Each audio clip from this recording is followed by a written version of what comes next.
Hey guys, welcome back to the channel. This is a story about what if Kushina takes Naruto to Whirlpool. Before I start, please support for more amazing content, and do consider subscribing to my channel and share this video with your friends. This is written by Wacko12 and link in description and support writer. Let's start the video. A few miles away from Konoha, also known as the Leaf Village, a large army of samurais could be seen heading towards the village, walking on the main road without a worry in the world. Through the forest jumping from tree to tree was a large number of ninjas of Uzushio, armed to the teeth for a battle. They all bore the crest of the Whirlpool nation and served the founding ninja clan of both the nation and the village that resided within it, the Uzumaki clan. They were a strong nation, equal to that of the 5 great countries and their villages. The clan were the cousins of the Hyuga clan, Senju clan and Uchiha clan since being founded by the first Uzumaki, Murugan, the son of Hamura Otsutsuki, the brother of the Rikudo Sennin. The samurai wore specially designed armor with Uzumaki seals, protecting them from almost all ninjutsu. The ninja with them were a special division of the Uzushio's Anbu, called the Kurokashi. In the center of the army was a carriage that carried none other than the Whirlpool daimyo Toshio Uzumaki, and the former Nidaime Uzukage. He was a man in his early to mid-60s and thanks to his clan's longevity looked younger than he really was. He had a dark red beard that went down to his neck and gray/red hair that went down his neck and covered his ears and a little bit of his forehead and dark blue eyes. Walking alongside the carriage was a tall man, who was perhaps in his late 20s. He wore a long black coat that had long sleeves with red shoulder pads and arm bracers over it, and had a zanbato that was about a 150 centimeters long strapped to his back. His spiky red hair went down to the center of his back and his blue eyes were very intimidating. He was the oldest son of Toshio Uzumaki, Hysen Uzumaki also known as the Soragami, Sky God, and the Yandaime Uzukage of Uzushio as well as the current head of the Uzumaki clan. The sword he wielded, that had a smooth black handle with yellow lines going over it as an X, was called the Koken, Yagarasu, Black Sword, Night Raven, one of the many tools forged by Murugan. Both men had a look of absolute anger on their faces. Then Toshio turned to look at his son. Hysen, take some of our men and go ahead of the army, informed the guards of our arrival. Hysen nodded and went ahead, with several ninjas following in pursuit. Toshio looked behind him at another carriage that was being carried as well. In there was a young woman, who appeared to be in her earlier 30s or so.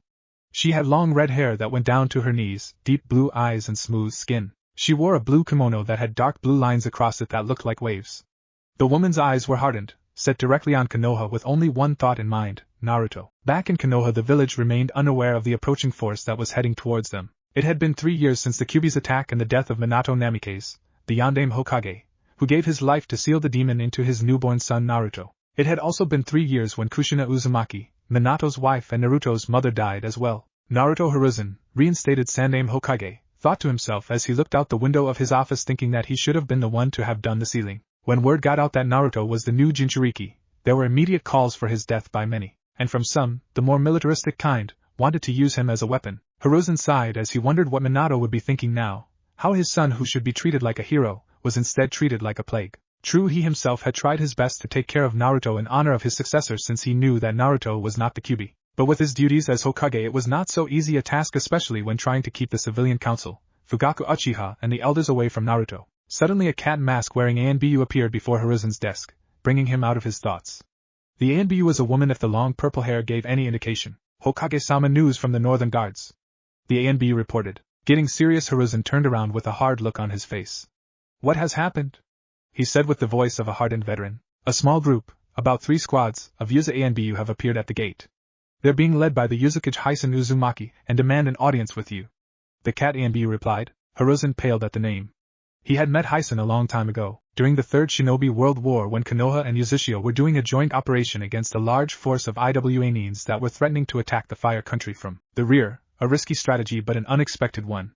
It would have indeed caught Konoha off guard. However, when everyone was getting ready for a harsh battle, it was Hysen who took the Iwa force all on his own. Hysen was a rarity, having been born with 3 natural chakra natures, water, wind and lightning in that order, but he had a high control with water release. He was also probably the second person in history who could control the water molecules in the air, second only to Tobirama Senju, the Nidaime Hokage. But his prowess with all 3 elements were high, so much that he could even control the weather, thus earning him the name Soragami, Sky God. He took the position of Uzukage before Minato took the Hokage seat, and he proved his skills when he managed to defeat the Yellow Flash in a friendly spar, which Hiruzen bared witness to. Another concern was why were they coming here now?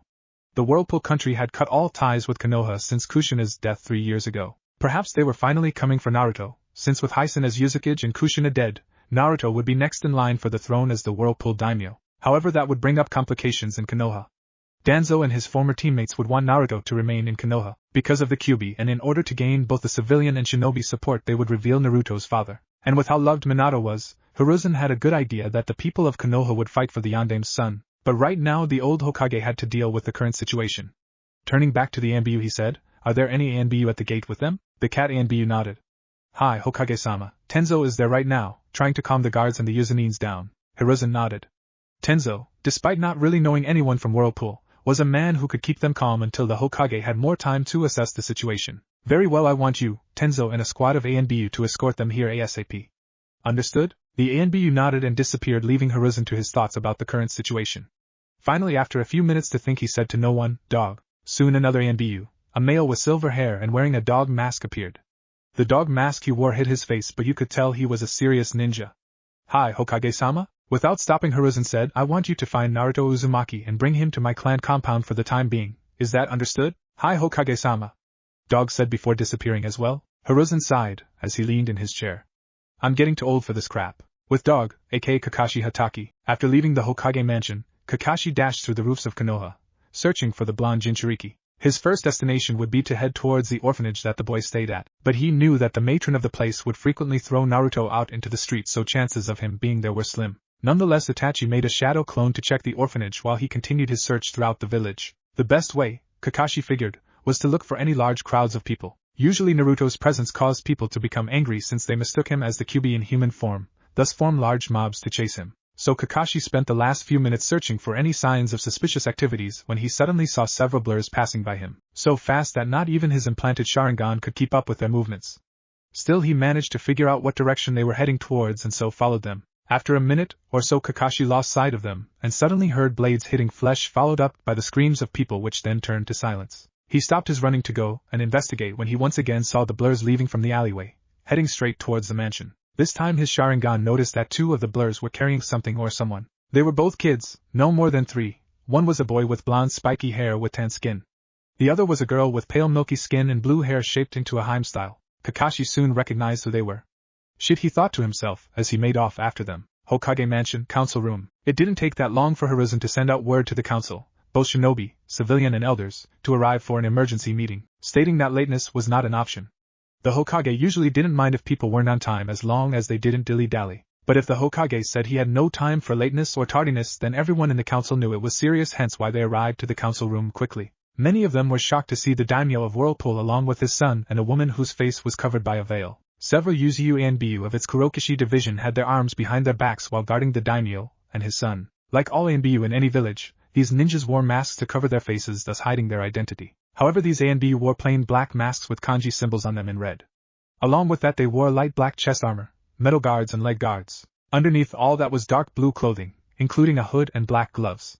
Strapped to their backs were swords, mostly ninjato. Also strapped around their left sleeve was a symbol of Yuzushiogakure. And finally around their necks was a necklace with a black round circle with silver lines forming a swirl, a symbol of Yuzushio's founding clan, the Uzumaki clan. The Kurokishi division of Yuzushio ANBU specialized in seals for combat, and were feared greatly by many, especially those who have seen them fight with said seals either on their bodies or weapons. The way they stood behind the 3 people silently was unnerving even for the clan heads. But a few asked why the Fire Daimyo allowed his counterpart to bring such a large force with him into his country until they saw the signed paper from the Fire Daimyo, granting Tashiu to enter his lands for whatever reasons he had. Deciding to cut the tension that was growing in the air, Hiruzen made a noise with his throat to get everyone's attention. "Now before we start this meeting, I would like to welcome Tashiu-sama, Hisan-sama and..." Hiruzen gestured to the woman sitting beside the daimyo. Tashi Uzumaki sent a silent glare towards the old Hokage, a glare capable of making the god of shinobi flinch a little. "This woman is the reason why we're here. That, along with the fact we were apparently lied to about a certain event that happened 3 years ago." This made everyone look at each other, trying to figure out what happened 3 years ago. The only thing that came to mind was when the Kyuubi attacked, causing many deaths such as the Yandame Hokage. Hiruzen was starting to wonder if they really did find out about Naruto. He, along with the clan heads and other top jonins, could practically sense the malice coming off the daimyo, his son and the mysterious woman. "I'm afraid I do not know what you're talking about." The moment he finished that sentence, 5 more Yuza and Bu appeared on the other side of the council table, kneeling before their Kage and daimyo. The one at the front, a male by his voice, with the kanji of ghost, said, "Tashiya-sama, Yuzukage-sama, Uzumaki-sama, we found him." With the last part, the ANBU on his left stepped forward, revealing that he had something or someone in his arms and that someone was Naruto-kun. The veiled woman shouted as she dashed forward, her mask falling off as she ran towards said blonde, who was currently unconscious, allowing everyone to see her fair skin, blue eyes and long red hair. The face made everyone who recognized a gasp, for it was none other than Kushina Uzumaki, wife of Minato Namikaze, daughter of Tashi Uzumaki, and to a few who knew, the mother of Naruto Uzumaki. A few of the clan heads performed a seal, muttering, "Kai," to try and see if it was a genjutsu, which it wasn't. However, the woman was blind to the rest of the world as she cradled her 3-year-old son close to her, crying with tears of joy of finally being reunited with him. Hiruzen was the first to regain his bearings when Dog appeared beside him. "Forgive me, Hokage-sama, but I wasn't able to move fast enough," he said before eyes widening behind his mask at the sight of Kushina, his sensei's wife, alive and well. Noticing the shock on the Anbyu's face, Hiruzen made a hand gesture, a sign for him to leave and that it was okay. Once Dog was gone, Hiruzen turned towards the daimyo, with a suspicious glare on his ancient face. "Tashi-sama, is there a reason why your daughter, who was reported to have been dead after the attack of the Kyuubi, is here right now?" The only answer he got back was glares from the Uzumaki family, along with their Anbyu, combined with a combination of killing intent that made many of the civilians pass out. A lot of the clan heads to shiver, and the Anbyu who were hiding in the council room appeared, their lack of breathing making it hard for them to stay concealed. Naruto, who was still being held by his mother, began to whimper lightly at so much killing intent and subconsciously buried his head deeper into Kushina's chest. Noticing this, Kushina stopped glaring at the Hokage along with the others. She then realized that her son's face was covered in bruises with some healing, and his clothing had holes in them. Standing up straight and imposing, she said, "Hiruzen, I'm taking my son to the hospital so his wounds can be treated. I'm sure my father and brother can fill you in with the details. After that we are taking him home, his true home." She said that we are with such strength that it left no room for doubt that she would use force to take her son out of the village. Hiruzen could only nod, not wanting to do anything that might invoke the wrath of the Whirlpool and the Fire Daimyo. But before Kushina could leave with some Anbyu guards, the one designated ghost turned towards Hayashi. "Hayashi Hyuga, I presume?" Said man nodded. "We feel like you should know that along with Naruto-sama, who was being beaten by a mob, that we dealt with. A cold shiver went up all of the Konoha people's spines. We also discovered that a girl, that we have learned is your daughter Hinata Hyuga, was also smacked to the side, earning a concussion, when she tried to help Naruto-sama." "What?" Hayashi roared in anger. Despite his strict and emotionless outer appearance, Hayashi cared deeply for his wife and daughters, and the mere thought that one of them was hurt so badly angered him, especially after the loss of his brother a few months ago due to an incident when Kumo tried to kidnap Hinata, thus causing Hizashi's death and his son, Niji, to hate the main branch. He looked at the Hokage. "Hokage-sama, I ask permission to inform my wife of what has happened to Hinata." Hiruzen nodded and everyone watched as Hayashi left the council room, soon followed by his 2 Hyuga bodyguards. Then Kushina, along with half of the Yuza Anbyu, carrying a still asleep Naruto, left soon after, leaving Tashio and Hyson to deal with the council. Not that they mind, however. "Now," Tashio said as he sat back down, followed by his son. As Hiruzen asked, "You're all probably wondering how my daughter is still alive." The clan heads nodded. "I will tell you to the best of my abilities, since Kushina is the only one to recall what happened." She said that while Minato had taken their son, Naruto, to use to seal Kyuubi during its rampage. However, a few hours later, a doctor, whose name she didn't know, came in with her son's corpse. There were a few gasps here and there, and the Hokage's eyes widened. Her grief of losing both her son and husband in one night, combined with the emotional and physical drain she went through during birth, put her into a state of depression that she left the village without a second thought. "But how can this be? When I arrived to the sealing area at least an hour after the sealing was done, I found the body of both Minato and Kushina there along with Naruto, who was just infant." Tashio glared at the Hokage. "Well, then it is clear that someone wanted Kushina out of the way so Naruto could remain in the village," he said as he glared at Danzo, with only his son and the Hokage catching the sudden glance. "Anyway, it matter not, we have come here for Naruto, and once he has recovered we shall be heading back towards Whirlpool. No discussions." This time Danzo stood up, an annoyed look on his face. "I'm afraid that isn't possible. We cannot allow you to take young Naruto." Having heard enough of this conversation over the demon brat, one civilian council member spoke up. "Excuse me, but why would we want to have the child here anyway? He clearly isn't liked here, so why keep him?" he said in a manner that hid his disgust of the child for nothing more than holding the Kyuubi. Danzo smirked, now playing his trump card. "As I'm sure you all have noticed, Naruto is the son of both Kushina Uzumaki and Minato Namikaze, thus making him the son of a Hokage." All the civilians rose up and roared in denial. The clan heads just sighed, knowing this was to come, since they already knew that Minato and Kushina were married. "Enough!" Hyson yelled, nearly shaking the room and causing all talking to cease. "It matters not if he is the son of one of your Hokages. He is an Uzumaki and the rightful heir to the throne of the Whirlpool nation, seeing how Kushina-nichan will take the throne after my father, and thus Naruto will follow after, since I have taken the position of Uzukage and thus cannot become daimyo. Furthermore, his mother, Kushina Uzumaki, is now his rightful guardian and thus is allowed to take him out of this village unless you wish to bring forth the wrath of both the Whirlpool nation and Yuzushiogakure." that made everyone think carefully of their next words.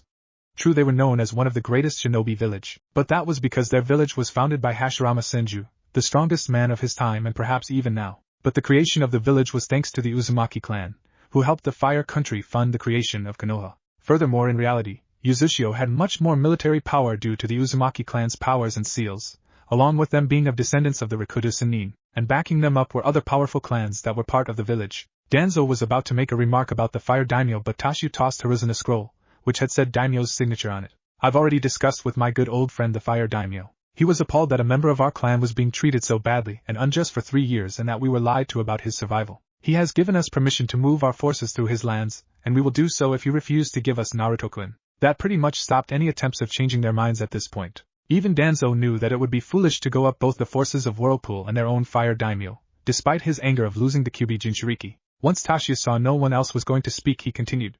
In my mind, this village deserves to rot for the betrayal that it has done to my family. However, that would be unfair to my daughter who, despite being lied to, still has many dear friends in this village for who she cares for. So for hers and the Naruto-kun's sake, I am willing to reopen trading with both Konoha and the Fire Country under some circumstances. Everyone let out air that they didn't even know that they were holding. There was still hope for them after all. Yes, I think that would be nice, though I admit that we had no idea that Kushina-chan was even alive, which I assure you the people responsible will be looked for. I am glad that Konoha and Uzushio can work out a deal and reconnect our lost bonds. That, and I will be glad that Naruto-kun has family to take care of him to atone for my failure of taking care of him. I assume that you wish to discuss opening trade later? Hiruzen asked. Tashu and Hyson nodded. Yes, I would like to go and check on my daughter and my grandson at the hospital, just to make sure they got there okay.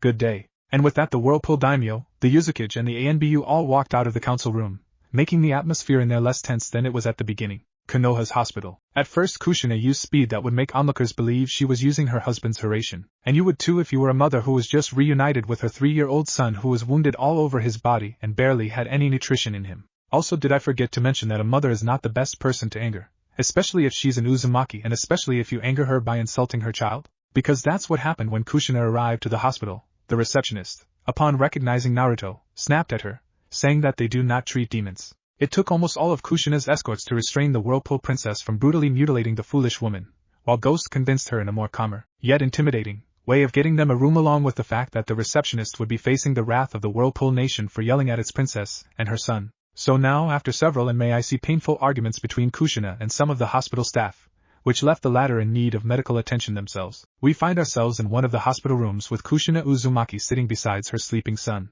The Kurokishi were outside the room, guarding the door, the window and the rooftop in order to make sure that nothing could reach the princess or her son. In the room next to them, Hinata Hyuga was resting in, recovering from her injuries she sustained from trying to help Naruto. 2 Hyuga guards were covering the door along with Inyuza ANBU. Kushina had insisted that she at least make sure that the girl that helped her son was okay, and would also later like to meet with Hayashi. However, right now Kushina's thoughts were on her son, who was still asleep, letting out soft, quiet sounds as he rested. Now that she got a better look at him, she could tell that Naruto was an exact replica of his father, Minato Namikaze. From the tan skin to the blue eyes and the spiky blonde hair, Naruto was like a mini version of Kushina's late husband, minus the whiskers of course. It just made Kushina's heart break even more that she had left her son, her little baby boy, alone here in Konoha, for 3 years while she didn't even bother to confront the Hokage all those years ago if her son was really dead. Moving slowly and gently, she rubbed her son's cheek, hoping to get rid of the dry tears that Naruto had formed when he was being beaten. However, this simple interaction caused Naruto to stir, his eyelids tightening at the contact of something rubbing against his skin. Slowly Naruto opened his eyes, and the first thing that came into sight was a beautiful older woman with blue eyes, fair skin and long red hair. But her eyes looked sad as she looked at him, like she was in some kind of pain, not physical pain but emotional pain. Suddenly Naruto jerked back in fear, the memory of the mob coming back to him now, as he was now scared that this woman meant to harm him. This just seemed to make the beautiful redhead more concerned as Naruto edged away from her, his eyes wide with panic in them. Kushina could see the fear in her son's eyes, but it was natural for him to be worried of where he is after just waking up from a terrible attack. So slowly Kushina leaned towards her son, speaking in a soft voice. "It's okay, Naruto-kun. I'm not going to hurt you," she said kindly as she tried to hug the scared child. Her voice was very soothing, Naruto noticed as he listened, and the kindness in it almost made him believe her. But he had been subjugated to much cruelty that he was unsure if he could trust this woman. So he weakly said, "Why, you're not going to hurt me?" he squeaked. Kushina shook her head slowly, her arms still out towards her son. "Never, I would never ever hurt you, Naruto-kun. You mean everything to me, my Soichi." Naruto's heart stopped at the last word. This woman, this stranger, had just called him her son. He thought he had misheard her, but something was telling him that she said what he heard her said. "And mommy?" he said softly, his voice full of fear and hope. Kushina could only nod, a smile on her face and tears of joy running down on her cheeks when Naruto finally embraced her, burying his face into her chest, letting out his own sobs of joy as Kushina wrapped her arms around his tiny form. For a moment the room was quiet with the exception of the mother and son sobbing of finally being reunited after so long. As they hugged, Kushina kept whispering, "I'm sorry, Soichi. I'm sorry for leaving you. I'm so sorry," she said between sobs. The honesty and regret in her voice made Naruto truly believe that she never meant to leave him, and that just made him cry louder as he tightened his grip on her kimono. The reunion lasts for a few more minutes, both people in complete happiness that not a single author could describe in a lifetime. Once both had calmed down, Naruto, while still buried in his mother's hug, looked up at Kushina shyly. Are you really here to stay?" he asked in a tiny voice. Kushina could only nod, a soft smile on her face as she kissed her son's head. Yes, I'm here now and I won't ever leave you. I'm going to take you home with me so you can meet the rest of your family. Won't that be nice?" Naruto nodded slowly, half listening to his mother, and half being content of being in her warm embrace. A family, for as long he could remember he always wanted a family, people that would always be with him and loved him. And now he had a mom who loved her so much that it hurt. He was in complete and utter bliss. They had no idea how long they stayed like that until they heard the door opening. Stepping inside were Tashio and Hyson. The daimyo smiled at the sight of mother and son reuniting and felt a little bad about ruining their moment. But he still spoke. "I see that you're awake, Naruto-kun," Tashio said softly as he and Hyson walked towards them. Naruto, feeling shy, digging deeper into his mother, not knowing who these two were. Noticing Naruto's wariness, Kushina smiled softly at her son, Soichi gaining her son's attention. "These are your Gigi and uncle.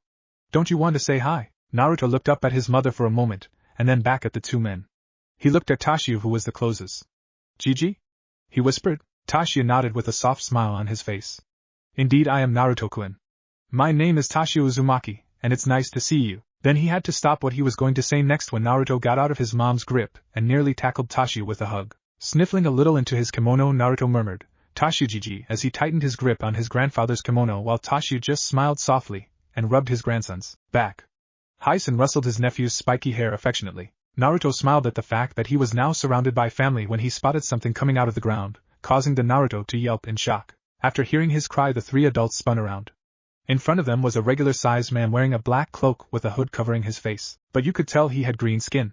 The man took off his hood, revealing his red eyes, and soon got to his knees before the family. "Tashio-sama, forgive my intrusion, but I bring news about the council and Konoha," the man said with a monotone voice. Tashio nodded before looking back at Naruto, who was being calmed down by his mother. "You have nothing to fear, Naruto-kun. This man is a long-time friend of our clan. His name is Yujin, and he was the one who informed us about your survival," he said with a smile. It's true, Yujin had served the Uzumaki clan since the clan's founding. The reason was because the Rikuta Sennin, Zayden, gave him life. However, after his creator's passing, Yujin fell under the command of Rikishi Uzumaki, serving the clan for generations. And thanks to his molecular manipulation, Yujin has served well as a spy, assassin and scout for the clan, the village and the nation. Thanks to his control over molecules, he could switch his organs with new materials so that they wouldn't decay or cease working. Naruto looked at his grandfather, then at Yujin and finally at his mother, who gave him a reassuring nod. Naruto turned back at Yujin and waved his hand shyly. In response, Yujin did a bow towards the young Uzumaki. "It is a pleasure to finally meet you, Naruto-sama. But back to the subject at hand, I bring news of what I heard the Konoha Council spoke of as well as other information that I've discovered." Tashio nodded, and once Kushina had managed to reassure Naruto that she would be right outside the room, did the three older Uzumaki and Yujin left to discuss what Yujin had found out.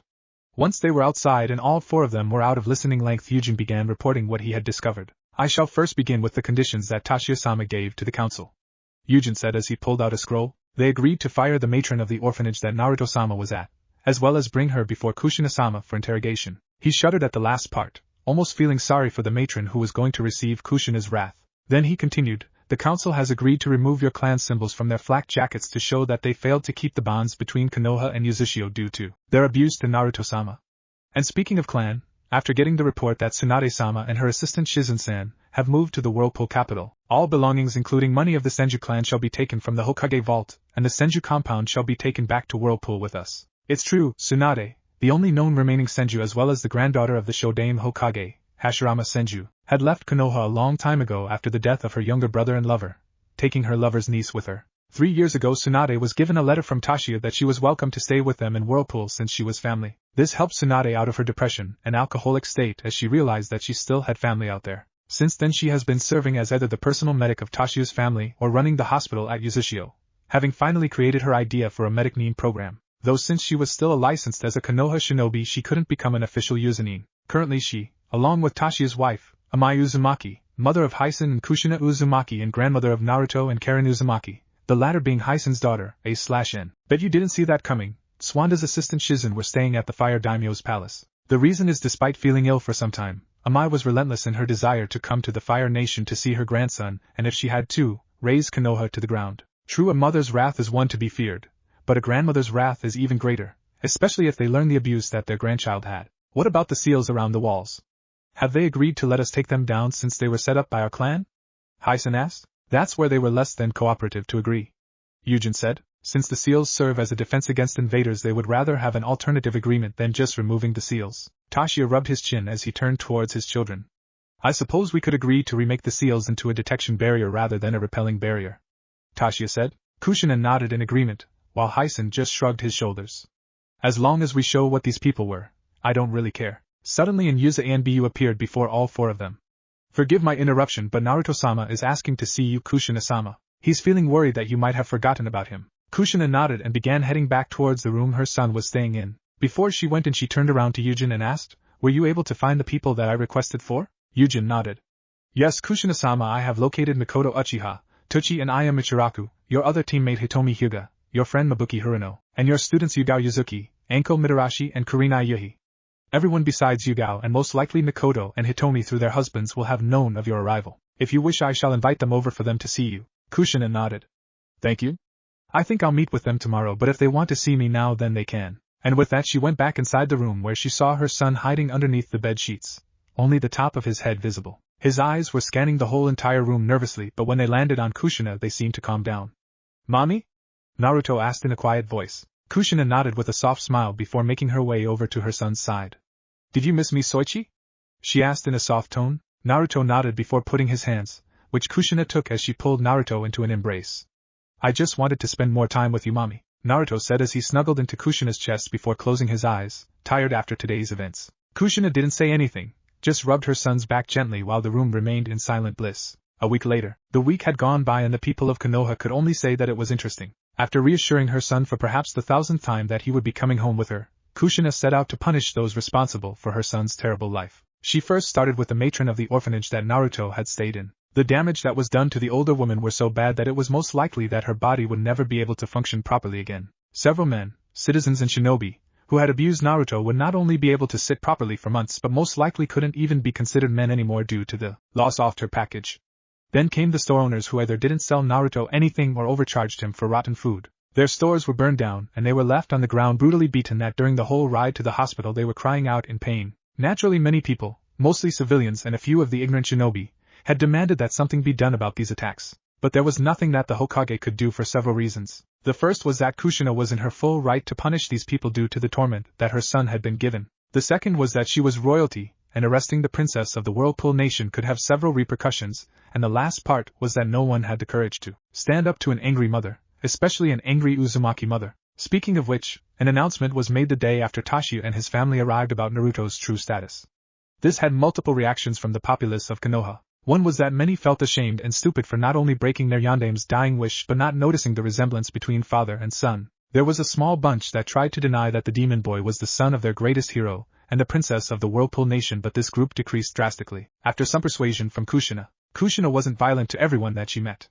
In fact, she was quite literally tackled by her good friends Mikoto, Hitomi, Mabuki and then her 3 students. Kushina had been very surprised that her 3 kunoichi students had progressed so far in these past 3 years. Anko and Kurinai were both chunin, with the former coming close to Tokubetsu Jonin and working in the torture and interrogation department, while Kurinai was going to become an academy instructor and was the personal caretaker of Hinata Hyuga. Yugao had already become Jonin and was now an ANBU working under Hiruzen. She was also currently dating Hate Gecko, something that Kushina had seen coming since she would always see Yugao doing sweet things like trying to cure his cough. Current time, Hokage's office. Currently Tashio and his son Hyson were working out the last bit of the new treaty with Hiruzen. Of course before that the 2 Uzumaki had a good laugh when they mentioned about using shadow clones for paperwork. Hiruzen was repeatedly slamming his face on his desk for not realizing that. It seems that the third man to be called the god of shinobi had never been able to find a way to defeat Akage's greatest enemy. Of course, once that was done they could finally finalize the treaty by signing it, when suddenly there was a huge explosion from the northern gate. The three people immediately stood up just as a Konoha and Yuzashio Anbu appeared. Hokage-sama. Tashiya-sama. Hysen-sama. What happened? Hiruzen asked his Anbu. A woman arrived at the gate and without a word to the gate guards and then literally knocked down the steel gates. She is currently going on a rampage within Konoha. Anyone that tries to stop her is brutally knocked to the side. But we managed to spot Tsunade-sama and Shizen-sen accompanying her. The moment he finished that sentence, Tashiya let out a loud, exasperated sigh while Hysen was rubbing the back of his head sheepishly. Even the Yuzashio Anbu let out a nervous chuckle. Realizing that all eyes were on them, Tashiya sighed again and said, "It seems that Amai-chan lost patience and decided to come to Konoha herself." With that sentence, Hiruzen paled considerably. He was well aware of the Uzumaki infamous anger, and Amai Uzumaki probably was the most notable member of her clan that possessed it. When she went on one of her rampage, there are a few to almost no one who can stop her. It was at this moment that he was glad that he now learned the secret to defeating Paperwork, because he was sure that whatever damage that Tashiya's wife was about to cause would come back and hit him hard. Tashiya-sama, since this is your wife, could you? The Hokage hadn't to complete that sentence because Tashiya, Hysen and the Yuzashio Anbu had already departed in a wind Junshin, Konoha Hospital. Guess mom got tired of waiting. Kushina thought when she heard the explosion and people yelling. However, her focus went back towards her son, who was conversing with a Hyuga around the same age who was desperately trying to remain awake. Hinata was still in her hospital bed since her injuries were severe, and she did not possess the healing powers of the Uzumaki and the Kyubi. With them were Hinata's parents, Hayashi and Hitomi Hyuga, along with a baby Hanabi who was fast asleep in Hitomi's arms. Ever since finding out that Hinata tried to save him from the mob, Naruto had been constantly asking to see her and thank her for being one of the few people to help him. Besides Tochi and Ayam, both preparing to leave Konoha and come to Yuzashio since Hysen gave them the offer of departing Konoha with them. It was a way of thanking them for being one of the few people that cared for Naruto. Of course, they were glad to be given the offer and were starting to become sick and tired of the abuse that the young blonde head had been getting over the years. Besides that, Naruto seemed to be getting along with Hinata, though he was still confused of why she was so red. Oh, when mom learns of this, she's going to start playing matchmaker, Kushina thought, knowing that her mother was infamous for her matchmaking skills, and she would spoil both Naruto and Karen rotten since they were her grandkids. And just on cue there was loud noises outside the door, getting higher and higher. Kushina recognized them as her mother's and the two Hyuga guards, and she decided to head out there before the guard received any unnecessary injuries. As she reached the door, her father's voice came into play, and with that the shouting died down greatly. Then Kushina opened the door, and the first person to enter her and Naruto's view was Amai Uzumaki, Kushina's mother and Naruto's grandmother. She was almost like an older version of Kushina, with long dark red hair. Like Tashiya, she had a few wrinkles, but only a few for people to think she was younger than her actual age. Her eyes were blue and she wore a blue kimono with the Uzumaki clan symbol on it. She also had blue earrings dangling from her ears as well. Kushina. There you are, Amai said, turning her attention from her husband. I've been looking everywhere for you. Kushina just sighed at her mother's energetic personality. Of course, I guess I'm not one to talk, she thought to herself before looking down at her son, who was still looking at Amai with a curious face. Ne Soichi, this is your Bachan. The word Bachan woke up Naruto and he suddenly sprinted towards Amai, tackling her with such force that he could have brought her down if it were not for their difference in size. Bachan, he squealed with delight of having met another family member. Amai smiled at her grandson as she lifted Naruto up to eye level. So this is my little grandson? Oh, and those whiskers marks make you look so cute and cuddly, I just want to hug you, she squealed as she pulled Naruto into a happy embracing hug, allowing her grandson to wrap his arms around her neck. The rest of the family smiled at this before Kushina noticed someone was missing. Akasen, where is Tsunade-sensei? Kushina asked. Amai looked up at her daughter and blinked, realizing said woman wasn't around. Oh, I didn't notice she had left. I was in such a hurry to meet Naruto-kun that I wasn't aware of my surrounding. Everyone just sweat dropped at the response. She never changes, Tashiya thought as he looked at his wife. Then he spoke. Anyway, we've just finished with the treaty, and once Tsunade and my men have collected all of the Senju and Uzumaki belongings, we will leave. Kushina? Hitomi asked as she stepped out of her daughter's room. When she noticed both the daimyo and his wife, she let out an eep and bowed. Tashiya-sama. Amai-sama, it is an honor to see you again. Immediately recognizing the girl, Amai smiled. Hitomi-chan. It's good to see you again too. You've grown since I last saw you, she said as she handed her grandson back to Kushina and gave a motherly hug to the Hyuga matriarch. Their position actually put Amai in a spot where she saw both Hayashi, who was holding Hanabi, and sitting beside Hinata, who was still in her bed. Hayashi-kun, is that you? Amai's family watched as she went into the room and began conversing with the Hyuga family, and was soon joined by Kushina and Naruto, the latter wanting to spend some time with his grandmother. That just left Tashiya and Hysen, the latter looking at his father. So how long do you suppose it will take until Kasan starts going into matchmaker mode when she sees Naruto and Hinata? Tashio rubbed his temples, almost forgetting his wife was infamous with that. Knowing her probably soon if she's in the same room as those two, and as if right on cue they heard these two make such a cute pair.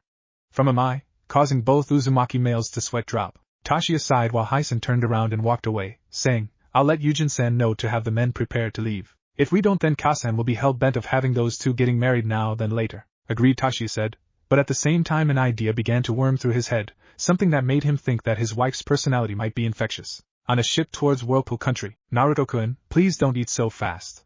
You'll make yourself sick like that. Kushina scolded her son as he was devouring every single piece of food in sight. While she was doing that, the rest of her family including Tsunade and Shizen were either discussing about some other topics or watching in amusement at the interaction between mother and son. It had been 4 days since they left Konoha, 3 days walking to the port by land and a day at sea heading towards the Whirlpool Nation. During that time Naruto was able to interact with the shinobi and samurai that had accompanied them and was already having a positive effect on them. Apparently finding out you had family that loved you so much that it was suffocating had that effect on a 3-year-old boy. And combined with Naruto's usually positive personality just made it impossible for the soldiers and servants not to be fond of the young prince. He also possessed the selfless and kind characteristics that all Uzumaki have, such as when he did not want to force himself on the servants. Everyone had a good feeling that Naruto would grow into a fine young man. Then there was the meeting between Tsunade and Naruto. At first Naruto was a little bit shy of meeting a new person since in the past his usual meetings didn't really go so well. But thanks to some encouragement from his mother, Naruto managed to greet Tsunade, with the first thing he said to her was, "My mommy is prettier than you." This was due to Naruto's belief that his mother was like a goddess compared to other women. This caused several reactions from the people gathered. Shizen and Amai giggled at the comment, while Tashio smirked and Hyson rolled his eyes. Kushina made to scold her son for saying something rude to Tsunade, but said woman shook it off with a laugh, saying that it was understandable since she had thought the same thing with her mother and grandmother. During the ride from Konoha to the port where they would take the private ship of the Whirlpool daimyo, Naruto had bombarded his mother, uncle and grandparents with questions, like what was Whirlpool like? Were there ninja there? How big was their clan? Did they have any kind of cool abilities like the clans in Konoha? And why did they all have red hair, and if he could have red hair too? Despite all the constant babbling from Naruto, his family were only more than glad to answer his questions since he would most likely needed to be educated in both ninja arts, politics and society. Back to the present moment, as mother was trying to slow down her son's eating, a samurai approached Tashio, who was sitting beside Tsunade bending down so only the daimyo could hear, whispered, "My lord, the guest has awoken." Tashio's eyes narrowed, knowing who he was referring to.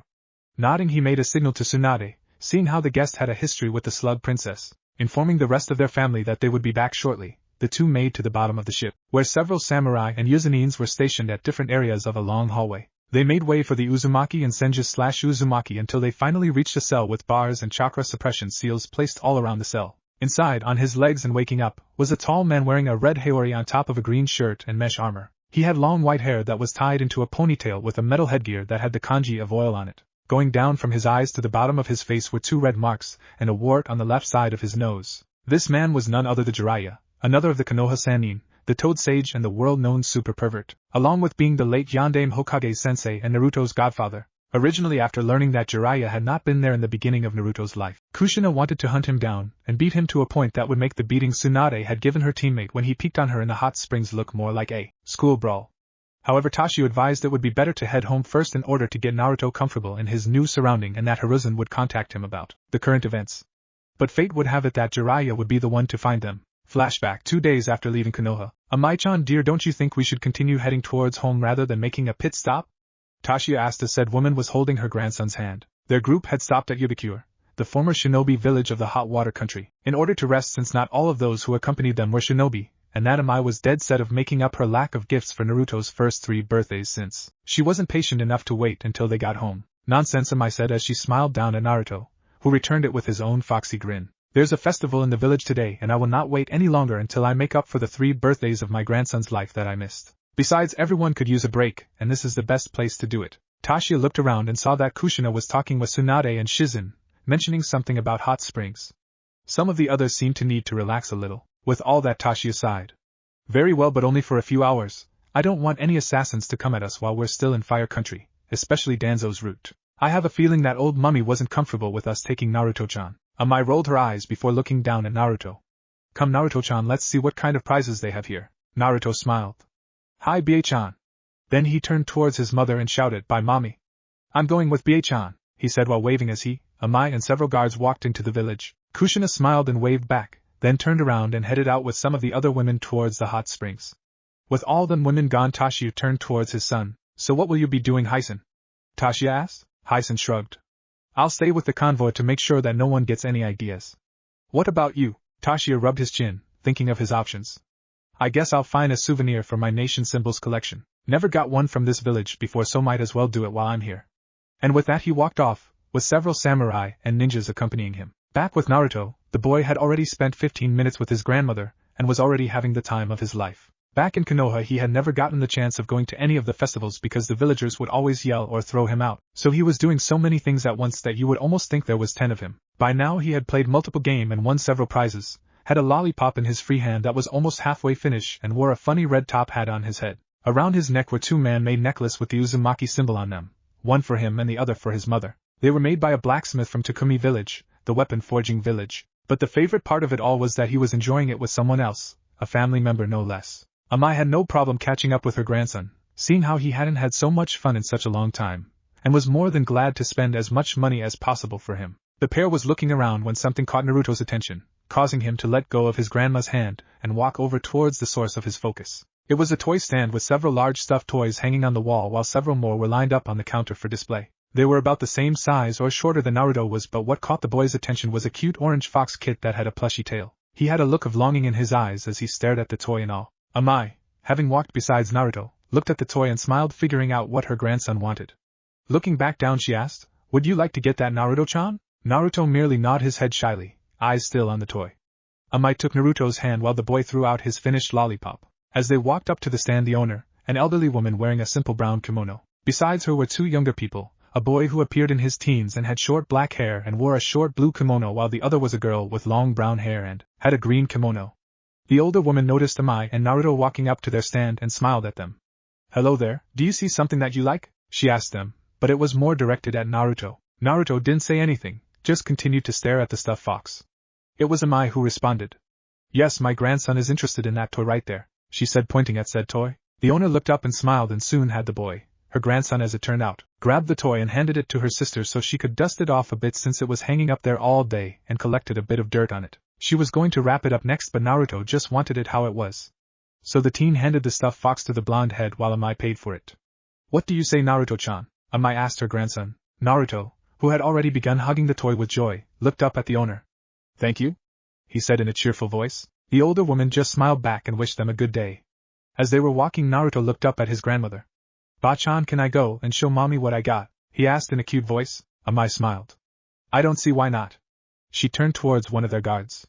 "Do you happen to know where Kushina-chan went to?" she asked in a kind voice. Amai Uzumaki, like all members of their clans, was raised to not act in a superior manner towards others because of their status. They treated everyone, servants, allies, friends and even enemies, with respect and equality. This is what made the Uzumaki clan so well loved and respected by other clans and villages. Even their enemies had to admit that their non-arrogant attitude was something to be commended. The samurai bowed. "I believe Kushina-sama, Tsunade-sama and Shizen-sen mentioned something about going to the hot springs." Before anyone could react, Naruto made a dash towards said location, excited to show his mother what he got. He laughed cheerfully as any other child his age would as his grandmother and guards tried to catch up. With Kushina, the buxom blonde known as Tsunade Senju let out a sigh of content as she sank deeper into the hot refreshing water, while Kushina and Shizen were already relaxing. Around them were several other women, some visiting the festival, others passing by or from the village, all of them enjoying the nice relaxing water that they were buried in. A few of them, however, were whispering to each other as they looked at the legendary Sannin and the princess of the Whirlpool nation. This, however, did not go unnoticed by the 2 said women and the older one's apprentice, but they ignored it as they were used to such things. No matter how much I think about it, Yugakure's hot springs are on a whole different level than anywhere else," Kushina murmured as she stretched her legs underwater. "And their casinos," Tsunade said, which was soon followed by a familiar glint in her eyes. She looked at Kushina. Speaking of which, Kushina sighed and shook her head. "No, sensei, we're not going to any casinos. The only reason we stopped here is because Mom wanted to begin spoiling Naruto-kun before we got home.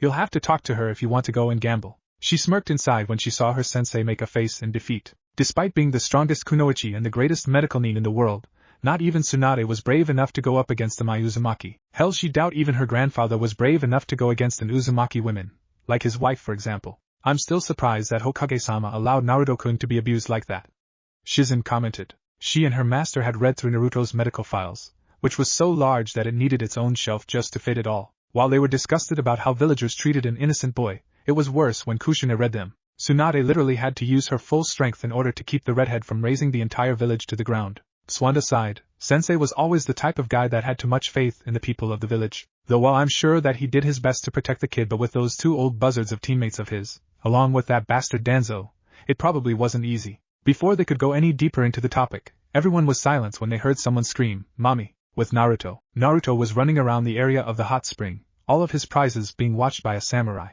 He was upset that the receptionist wouldn't let him go into the ladies' side since men weren't allowed in there, but he didn't argue because his grandmother, who had caught up with him, said that the receptionist was only doing her job and following the rules. He still didn't get it. He just wanted to show his mommy what he won. What was wrong with that? Anyhow, that is how Naruto ended up exploring the outside area of the facility. Sensei didn't want to go any further because she didn't want bad people to get him. His mind began to drift off to their eventual arrival to his new home in Whirlpool. His mommy had said that the Uzumaki clan were the highest nobility since they founded both the country and its shinobi village. In fact, Naruto's grandfather was the current daimyo while Kushina was next in line, followed by Naruto. When Naruto asked where they would be staying, Kushina replied in the daimyo's palace, which was supposedly the most beautiful and protective place in the world. While he had never seen a daimyo's palace, he remembered hearing from the old man, Hiruzen, that they were very big places with fancy stuff hanging everywhere. But he was more focused on if he would make any friends there or if people would like him. He didn't want people to be nice to him just because he was a prince according to his mommy. He wanted them to like him for who he was. However, his musings were cut off when he heard giggling from somewhere close. From what he could tell, it was coming somewhere from behind the hot springs, and his grandmother never said that he couldn't go there. So with that in mind, he decided to investigate.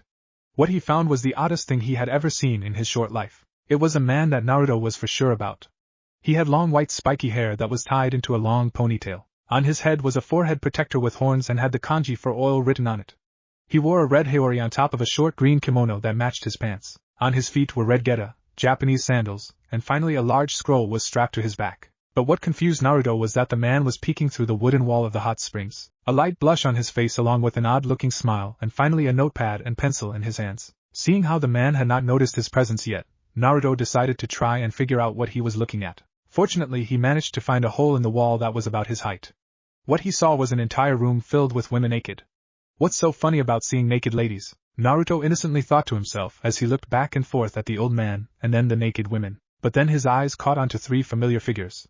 It was his mother, Tsunade and Shizen, and they were also naked. Still not understanding why the man was looking at the women while they were naked, Naruto however did not like that he was spying on his mother. So with that in mind, Naruto stomped on over and poked the white-haired man in the leg.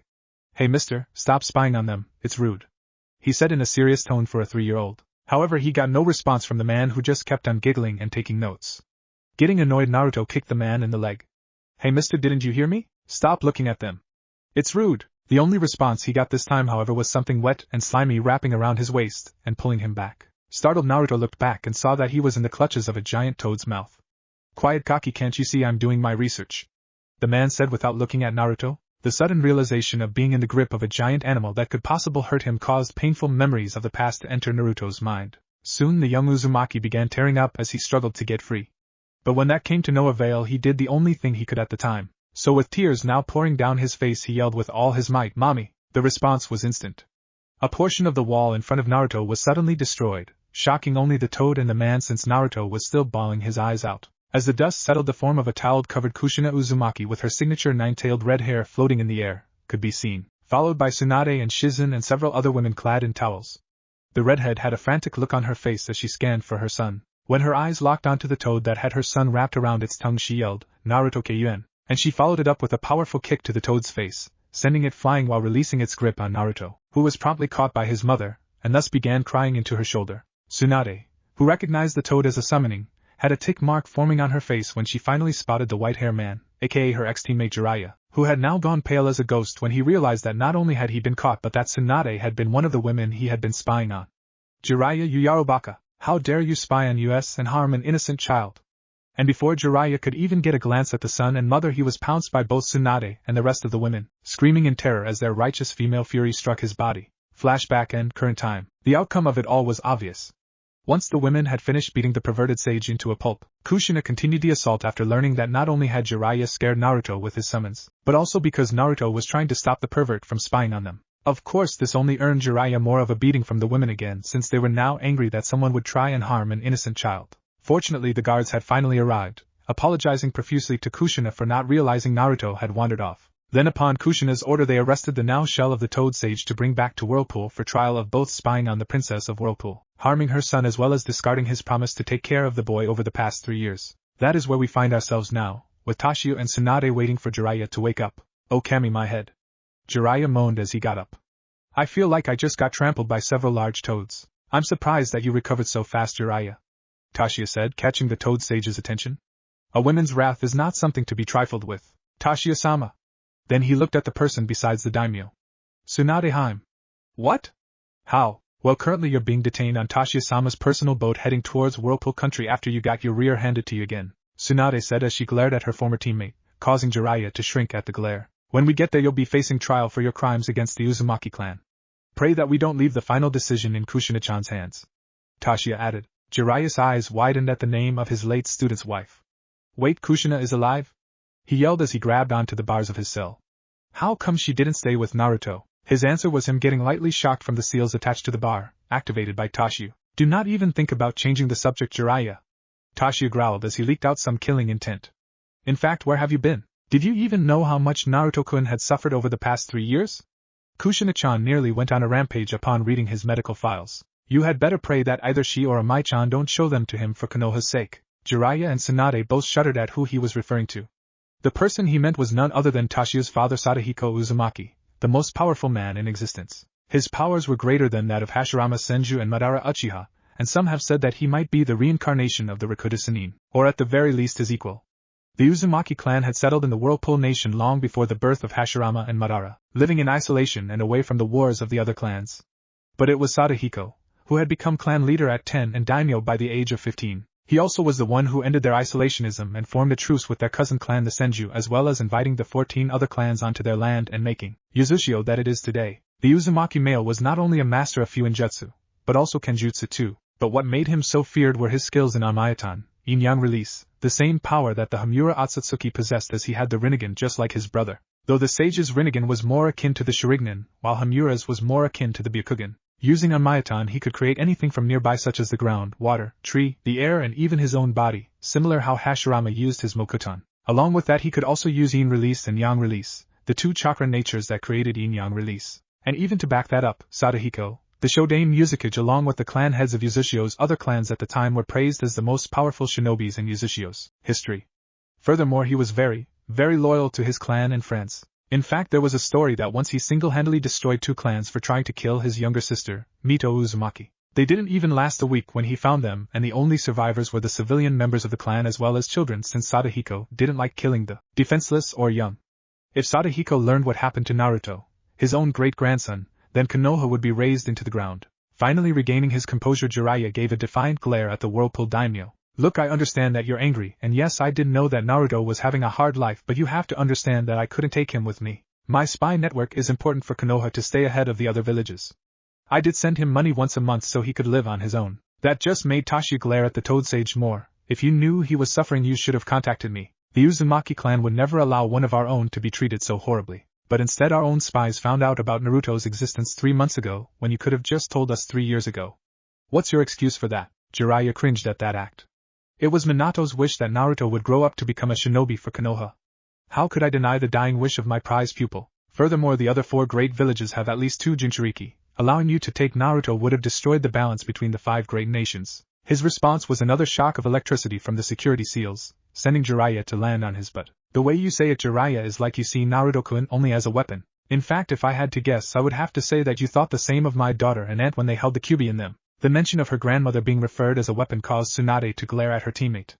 I will leave you for now, Jiraiya, and if you make any more excuses like Kakashi did, then Kushina will do the same to you that she did to him, Tashio finally added, remembering when Kushina had cornered the copy Nin one day, demanding to know why he wasn't there for Naruto. When Kakashi gave his reason, which was he was grieving so much after the loss of Minato, Kushina had literally punched him so hard in the face that he might have lost all of his teeth, and after that a serious scolding of learning to deal with the pain and taking responsibility, because she also grieved for the loss of her husband and child, but that didn't stop her from going on with her life. With that, Tashio and Tsunade walked out, leaving Jiraiya to his own musings. Several hours later, Mommy, look! It's land! Naruto shouted with glee as he stood at the front of the ship, pointing ahead at the first land he had seen since sailing. True enough, the land of Whirlpool was coming into sight. From their view, the people on the ship could see several tall mountains on the island, the sandy beach just a few miles ahead, and before that multiple jagged rocks with seals on them. But what stood out the most were the large whirlpools that spun around in the ocean. Yes, Soichi, that's Whirlpool country, Kushina said gently as she grabbed a jumpy Naruto so he wouldn't accidentally trip. That's home. Naruto's eyes widened as he looked back at the upcoming island with a look now of longing in his eyes. But that quickly changed when he asked, "But mommy, how will we get past the big swirly water holes?" Naruto asked, not knowing that they were whirlpools. Kushina just giggled before responding.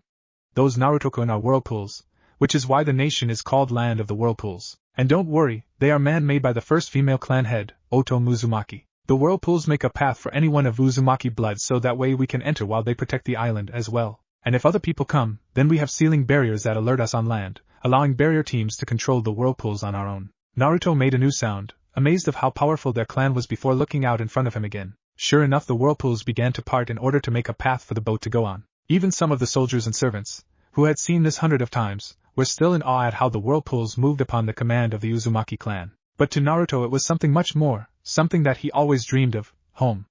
A home, with a family, people who love him and he loves them back as well. There was one thing that Naruto knew for certain. He couldn't wait to start his new life. Whirlpool Palace. Big, that was the only word Naruto could find in his limited vocabulary to describe the palace. As he held on to his mother's hand, his eyes were taking in every detail of his new home. The 5 large towers surrounding the 6th, and larger, tower in the center all had large version of the clan's symbols around them, followed by other strange markings that made the towers look unique. Surrounding the towers were multiple smaller buildings with a few connected via bridges, and around all of that was a large pearl white wall with multiple people standing on them, which his mother had said that they were the guards. But the amazing thing was that the entire palace was on an island within the nation with several whirlpools in the water surrounding it. The only thing connecting the mini-island to the rest of the country was a long road of dirt that Naruto and the rest of the convoy was currently riding on. However, Naruto noticed that there were some people missing, including his uncle. "Mommy, where did Uncle Hyson, Auntie Tsunade, and Shizen-chan go?" Naruto asked as he looked at the red-haired woman. Kushina smiled as she pulled her son onto her lap, which made Naruto unconsciously snuggle into her. "Tsunade-sensei and Shizen went back to Yazushio with Uncle Hyson because they had to check the hospital. Uncle Hyson is bringing his family here. I'm sure your cousin Karen will be very excited to meet you, Soichi, since you two are about the same age." She didn't mention that Hyson had sent word to Hiruzen that Jiraiya had been arrested during their return to Whirlpool, and would be held for trial for spying on the Whirlpool princess and assaulting her son.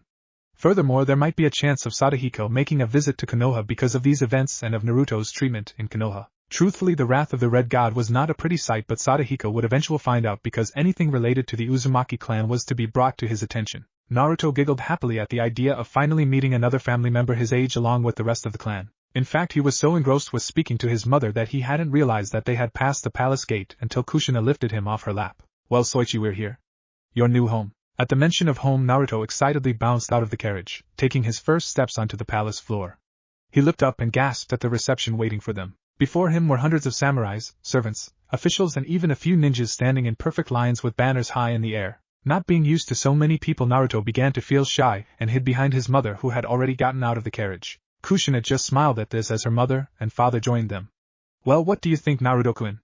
Tashiya asked his grandson. Naruto peeked his head out of his mother's kimono, looking at all the people staring back at him, looks of awe in their eyes. "Big," he whispered as his mother finally picked him up into her arms. Soon the group began walking towards the palace as the gathered people made way for the return of their lord, lady, princess, and the lost son. While they were doing that, their escorts were unloading the supplies brought with them, including the Ichiraku stuff. Time seemed to go by Naruto as his eyes took in every detail of the palace, both outside and inside, marveling at the beauty it showed. He didn't even notice that a servant had walked up towards the group and said to the elder Uzumaki members, "Tashiya-sama, Amai-sama, yours along with Kushina-sama and Naruto-sama are requested in the clan meeting room. Sadahiko-sama has been waiting for your return and would like to discuss about what transpired at Konoha," the servant said. Kushina was surprised by this as she held tightly to Naruto's hand so he wouldn't wander off.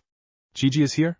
I thought we would meet him at the Tenzin." The Tenzin, Heaven Mountain, was a large, at least over 500 feet, single tower in the more isolated parts of the country. It was created when the Uzumaki clan settled on the island and isolated in order for privacy. The Tenzin's sole purpose was to act as a library, lab, archive, and to some a retirement home. Sadahiko had retired there for the rest of his days, in order to continue his hobby of knowledge since he could no longer travel around the world. He rarely comes out of the tower these days unless it is important. He only had a few other people with him since he did like to have company inside the large tower, though not a lot. I should have expected father to come here rather than wait for us at the Tenzin.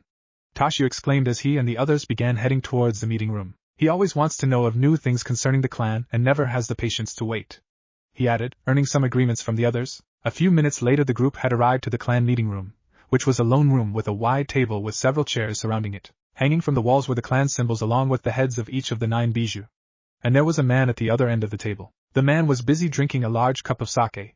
He appeared around the same age as Hiruzen but with a mix of gray and red spiky hair with a ponytail going down his back. There was also a short red beard on his chin, which matched his red eyebrows. He wore a simple black kimono underneath a dark blue haori that he wore like a cape. The haori had the clan symbol on its back too. Leaning against the table was a staff with the clan symbol on the top of it. Also, unlike Hiruzen, he had less wrinkles on his face but a scar that went across his forehead and connected with another scar that went over his left eye, though he could still use said eye. When the man was done drinking his sake he looked towards the new arrivals, revealing his dark blue eyes. Yo, the man finally said. Toshio, what in Kami's name took you so long? I practically slept here waiting for you to come back. Anoka-chan is probably going to give me an earful when I get back. I even drank all the sake I was saving for you lot too. Toshio scratched the back of his head sheepishly while Amai pinched her nose, both of them annoyed at the laid-back attitude of the most powerful man in the world. Kushina merely giggled while Naruto stared quizzically at the old man. Mommy, who is that? Naruto asked Kushina. Hearing Naruto's voice, Sadahiko looked down until he spotted the blonde-haired boy. With a simple gesture of his finger, Naruto was suddenly lifted into the air, causing the young boy to let out a yelp as he realized his feet were no longer on the ground. Calm down, child, I just want to meet you, Sadahiko said as the other adults watched in amusement as Naruto slowly floated towards the elder Uzumaki while the others watched with amusement. A few seconds later Naruto was softly placed on the table right before Sadahiko Uzumaki. Said boy, still stunned about what happened, that he didn't notice Sadahiko studying him until the older Uzumaki began moving his finger towards him. So you're my great-grandson, Naruto, huh? Sadahiko said as he poked Naruto lightly on the left cheek.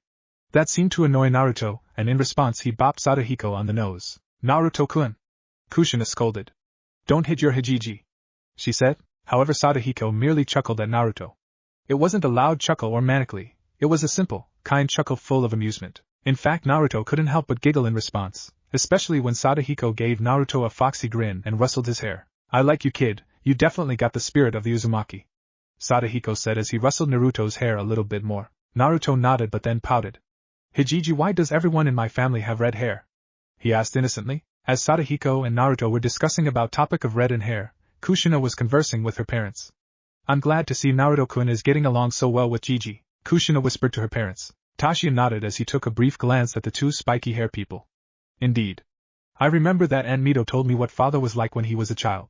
If I have to make a guess, I think Naruto-kun would be like a younger version of him. Yes, and Naruto seems to be very comfortable with him despite meeting Sadahiko-sama just a few seconds ago, Amai said. Kushina was about to comment on that when Sadahiko said something that caught their attentions. Oh. By the way, Naruto-kun, I got you gift, Sadahiko said and smirked when he saw the stars in Naruto's eyes. I'm guessing you would like it now. Naruto nodded excitedly. Sadahiko digged through his person and soon pulled out a book with a circle of 12 rings on the cover. Each circle had the kanji of each zodiac written in them. This is a very special book of mine, Naruto-kun, Sadahiko explained as he handed the book to the boy. Naruto had a look of awe on his face as he stared at the cover. And when you read the book, amazing things happen when you do, the elder Uzumaki finished. Naruto's look of awe turned into a sad frown, something that Sadahiko noticed. But Hijiji, I don't know how to read, Naruto said with a sniff at the end. Kushina, Toshio and Amai had looks of shock on their faces while Sadahiko's was blank. Finally the elder Uzumaki asked, What do you mean, Naruto-kun, weren't you taught how to read while in Konoha? Sadahiko asked. He was confused because all kids Naruto's age should know how to read and he had not been told of Naruto's treatment at Konoha. Naruto shook his head sadly, and you could see tears beginning to form. No, the mean lady at the orphanage would always yell at me whenever I came for story time or lessons. When I wouldn't leave, she would hit me really hard in the face, and call me a filthy demon, and that demons should stay dumb. He finished, and then tears began to slowly go down his face. Sadahiko's head was down, his hair blocking his face as he took in what Naruto just said. To everyone but Naruto, the elder let out a very demonic aura that threatened to engulf the whole room, the palace even. Finally, after a few seconds of silence, Sadahiko looked up at his great-grandson with a kind smile. Well, Naruto-kun, just because you don't know how to read doesn't mean you can't learn. I'm sure your mom would be happy to teach you how to read, and if you like, I or others can help you too.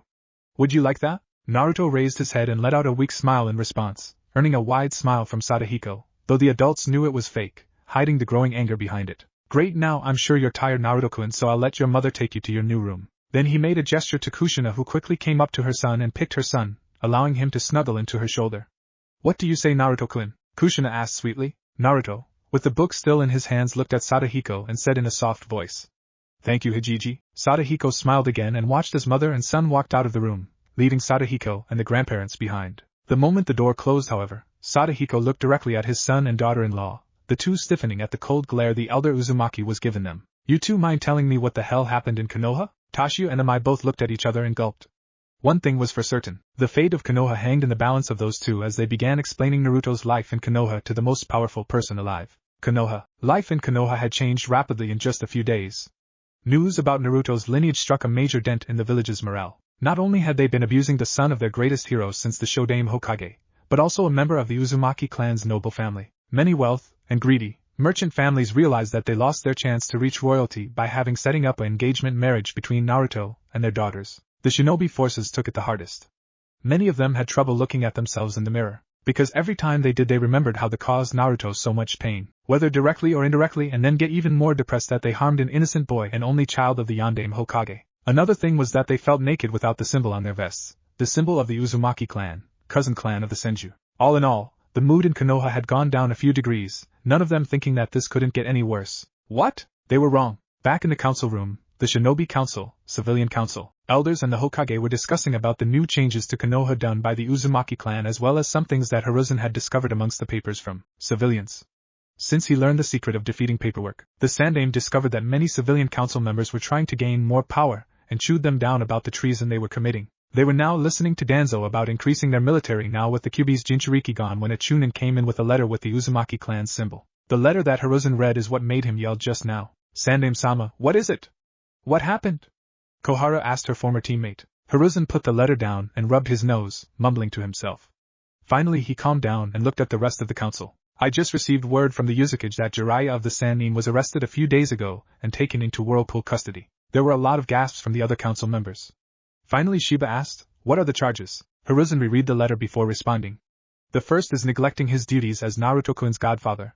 The second was that harming said boy with one of his summons. And the last one, he sighed again when he read it again, was that he was caught spying on the women's hot spring while Kushina-chan was in said area, thus meaning he was violating the Whirlpool's princess's personal space. At that everyone just groaned loudly or slammed their heads repeatedly on the table.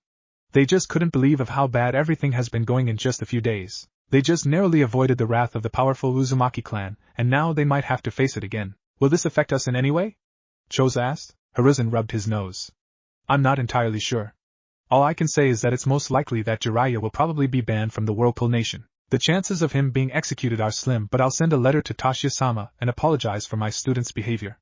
Now I'll have to see what the rest of the letter says. Everyone raised an eyebrow, wondering why the Hokage's voice slowed down as he read the rest of the letter. Then his skin began to pale and his left eye began to twitch violently. Hiruzen?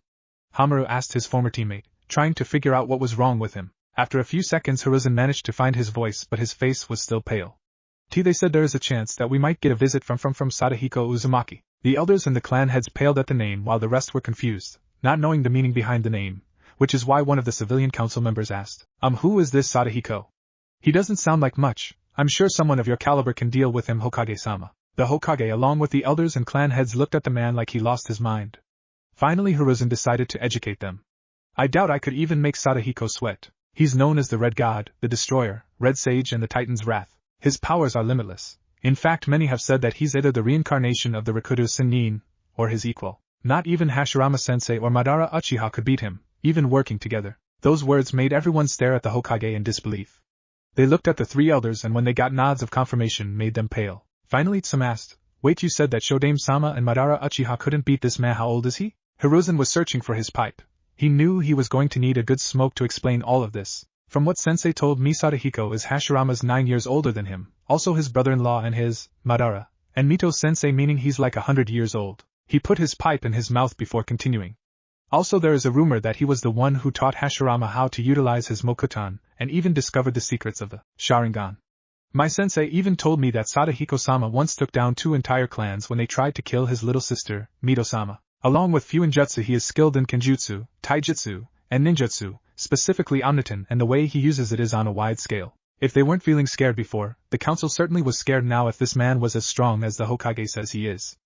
Isn't there something we can do? asked a nervous civilian council member, hoping for some kind of way to fight off this possible threat. Before Hiruzen could respond, he was interrupted by a loud, "Hiruzen Sarutobi," in Konoha's plaza. Very few ninjas can fly. Despite it being seen as an ability that would be extremely useful, very few ninjas can really do it. The only known people who can accomplish such a feat are the current Sachikage, Inoki, and his sensei the night-aimed Sachikage, Mu. But the man to beat them to it was none other than Sadahiko Uzumaki, who could move at light speed when he was angry, and right now he was very angry. That is why he arrived to Konoha so quickly. Every word that his son and his wife said when explaining Naruto's treatment at Konoha, the room they were in was slowly starting to crack and break as the elder Uzumaki's temper rose. Finally, the moment they were done, he bolted out of the room, the palace and the nation faster than you could say oh crap. So now Sadahiko was in the center of a crater he made upon landing in Konoha's plaza, throwing people off their feet and sending several stands backwards. Shinobi had already begun to gather around him even before he yelled out the Sandaime Hokage's name, but none of them dared to try and approach the Uzumaki, who was literally radiating golden chakra from his body, even making it visible. A few shinobi, either brave or stupid, however charged towards him, weapons raised. But the old Uzumaki merely swung his arms, releasing a whirlwind of golden chakra, sending those fools and others flying backwards. As he continued heading towards the mansion, a Nara clan member used his shadow possession technique to try and stop Sadahiko's movements. Keyword try, as his shadow soon broke from Sadahiko's, shocking the Nara greatly. "You're 100 years too early to hold me down, brat," Sadahiko yelled as he slammed his fists against the wind, like he hit something. And when he did, cracks formed in the air and then sent a shockwave/earthquake that caused the Nara member, more people and the buildings in its way flying backwards. "He's a monster!" A Chunin, having just arrived with a new group of shinobi, said upon witnessing Sadahiko's action. Hearing the ninja's comment, Sadahiko disappeared and slammed the Chunin into the ground, causing a crater with them as the epicenter. The impact also sent the shinobi around them to lose their balance and fall on their butts. The Chunin who made the comment, and current felt multiple bones snapping from the pressure of Sadahiko's foot on his chest, saw that the old Uzumaki's eyes were now glowing gold that was similar to the golden chakra around him. "You bastards laid a hand on this monster's family, making them weep for 3 years. Sadahiko replied in a deep, dark demonic voice. "Don't even think for a second that laws or gods will be able to protect you." The Chunin as well as various other shinobi literally shit themselves upon hearing that declaration as well as his killing intent leaking out. Sadahiko then picked up the Chunin and threw him violently into some other shinobi. The old Uzumaki was about to continue his trek when he found himself facing Hiruzen Sarutobi, the clan heads and a large detachment of ANBU. Behind them were more shinobi as well as a few civilians, including the civilian council. Despite this large number of strong shinobi, the group clearly showed signs of intimidation from the power Sadahiko was still leaking out. Hiruzen decided to speak, and hoped he could calm this godlike man down. "Greetings, Sadahiko-sama, it's an..." "Cut the crap, Monkigaki," Sadahiko interrupted the Hokage. "You know why I'm here and you know that you brats don't stand a rat's ass against me." He finished the sentence. He released some killing intent, making a lot of people very, very nervous. "Now I'll be merciful and give you 5 minutes to give me a reason for not pounding this damn village to the ground." Hiruzen swallowed deeply before he spoke, saying each word carefully. "I already know why you're here. Because of how your great-grandson was treated." He cringed as Sadahiko released some more chakra. The output caused glass about 3 miles to shatter due to the pressure, along with nearby buildings to crack a little. "But I swear blaming the entire village for only what a few did is not something you would do, nor would Kushina-chan or Naruto-kun appreciate you taking away lives for something that happened in the past," Hiruzen said hastily, doing his best to prevent less damage to be done to the village. He knew for a fact that being the third person called the god of shinobi, not even he nor perhaps all of the ninjas of Konoha could stand a chance against an angry Sadahiko Uzumaki. Sadahiko just stared at Hiruzen before responding. "You're full of BS, monkey boy," he roared, sending some of the clan heads and the other shinobi back flying. "Despite saying that you did your best for Naruto-kun, you allowed your damn age to take over your duties as leader and honoring your successor's final wish. Do you have any idea how much Kushina-chan wept for the past 3 years? Or how much Naruto-kun suffered because of your incompetence?" Sadahiko asked but kept going, not waiting for an answer.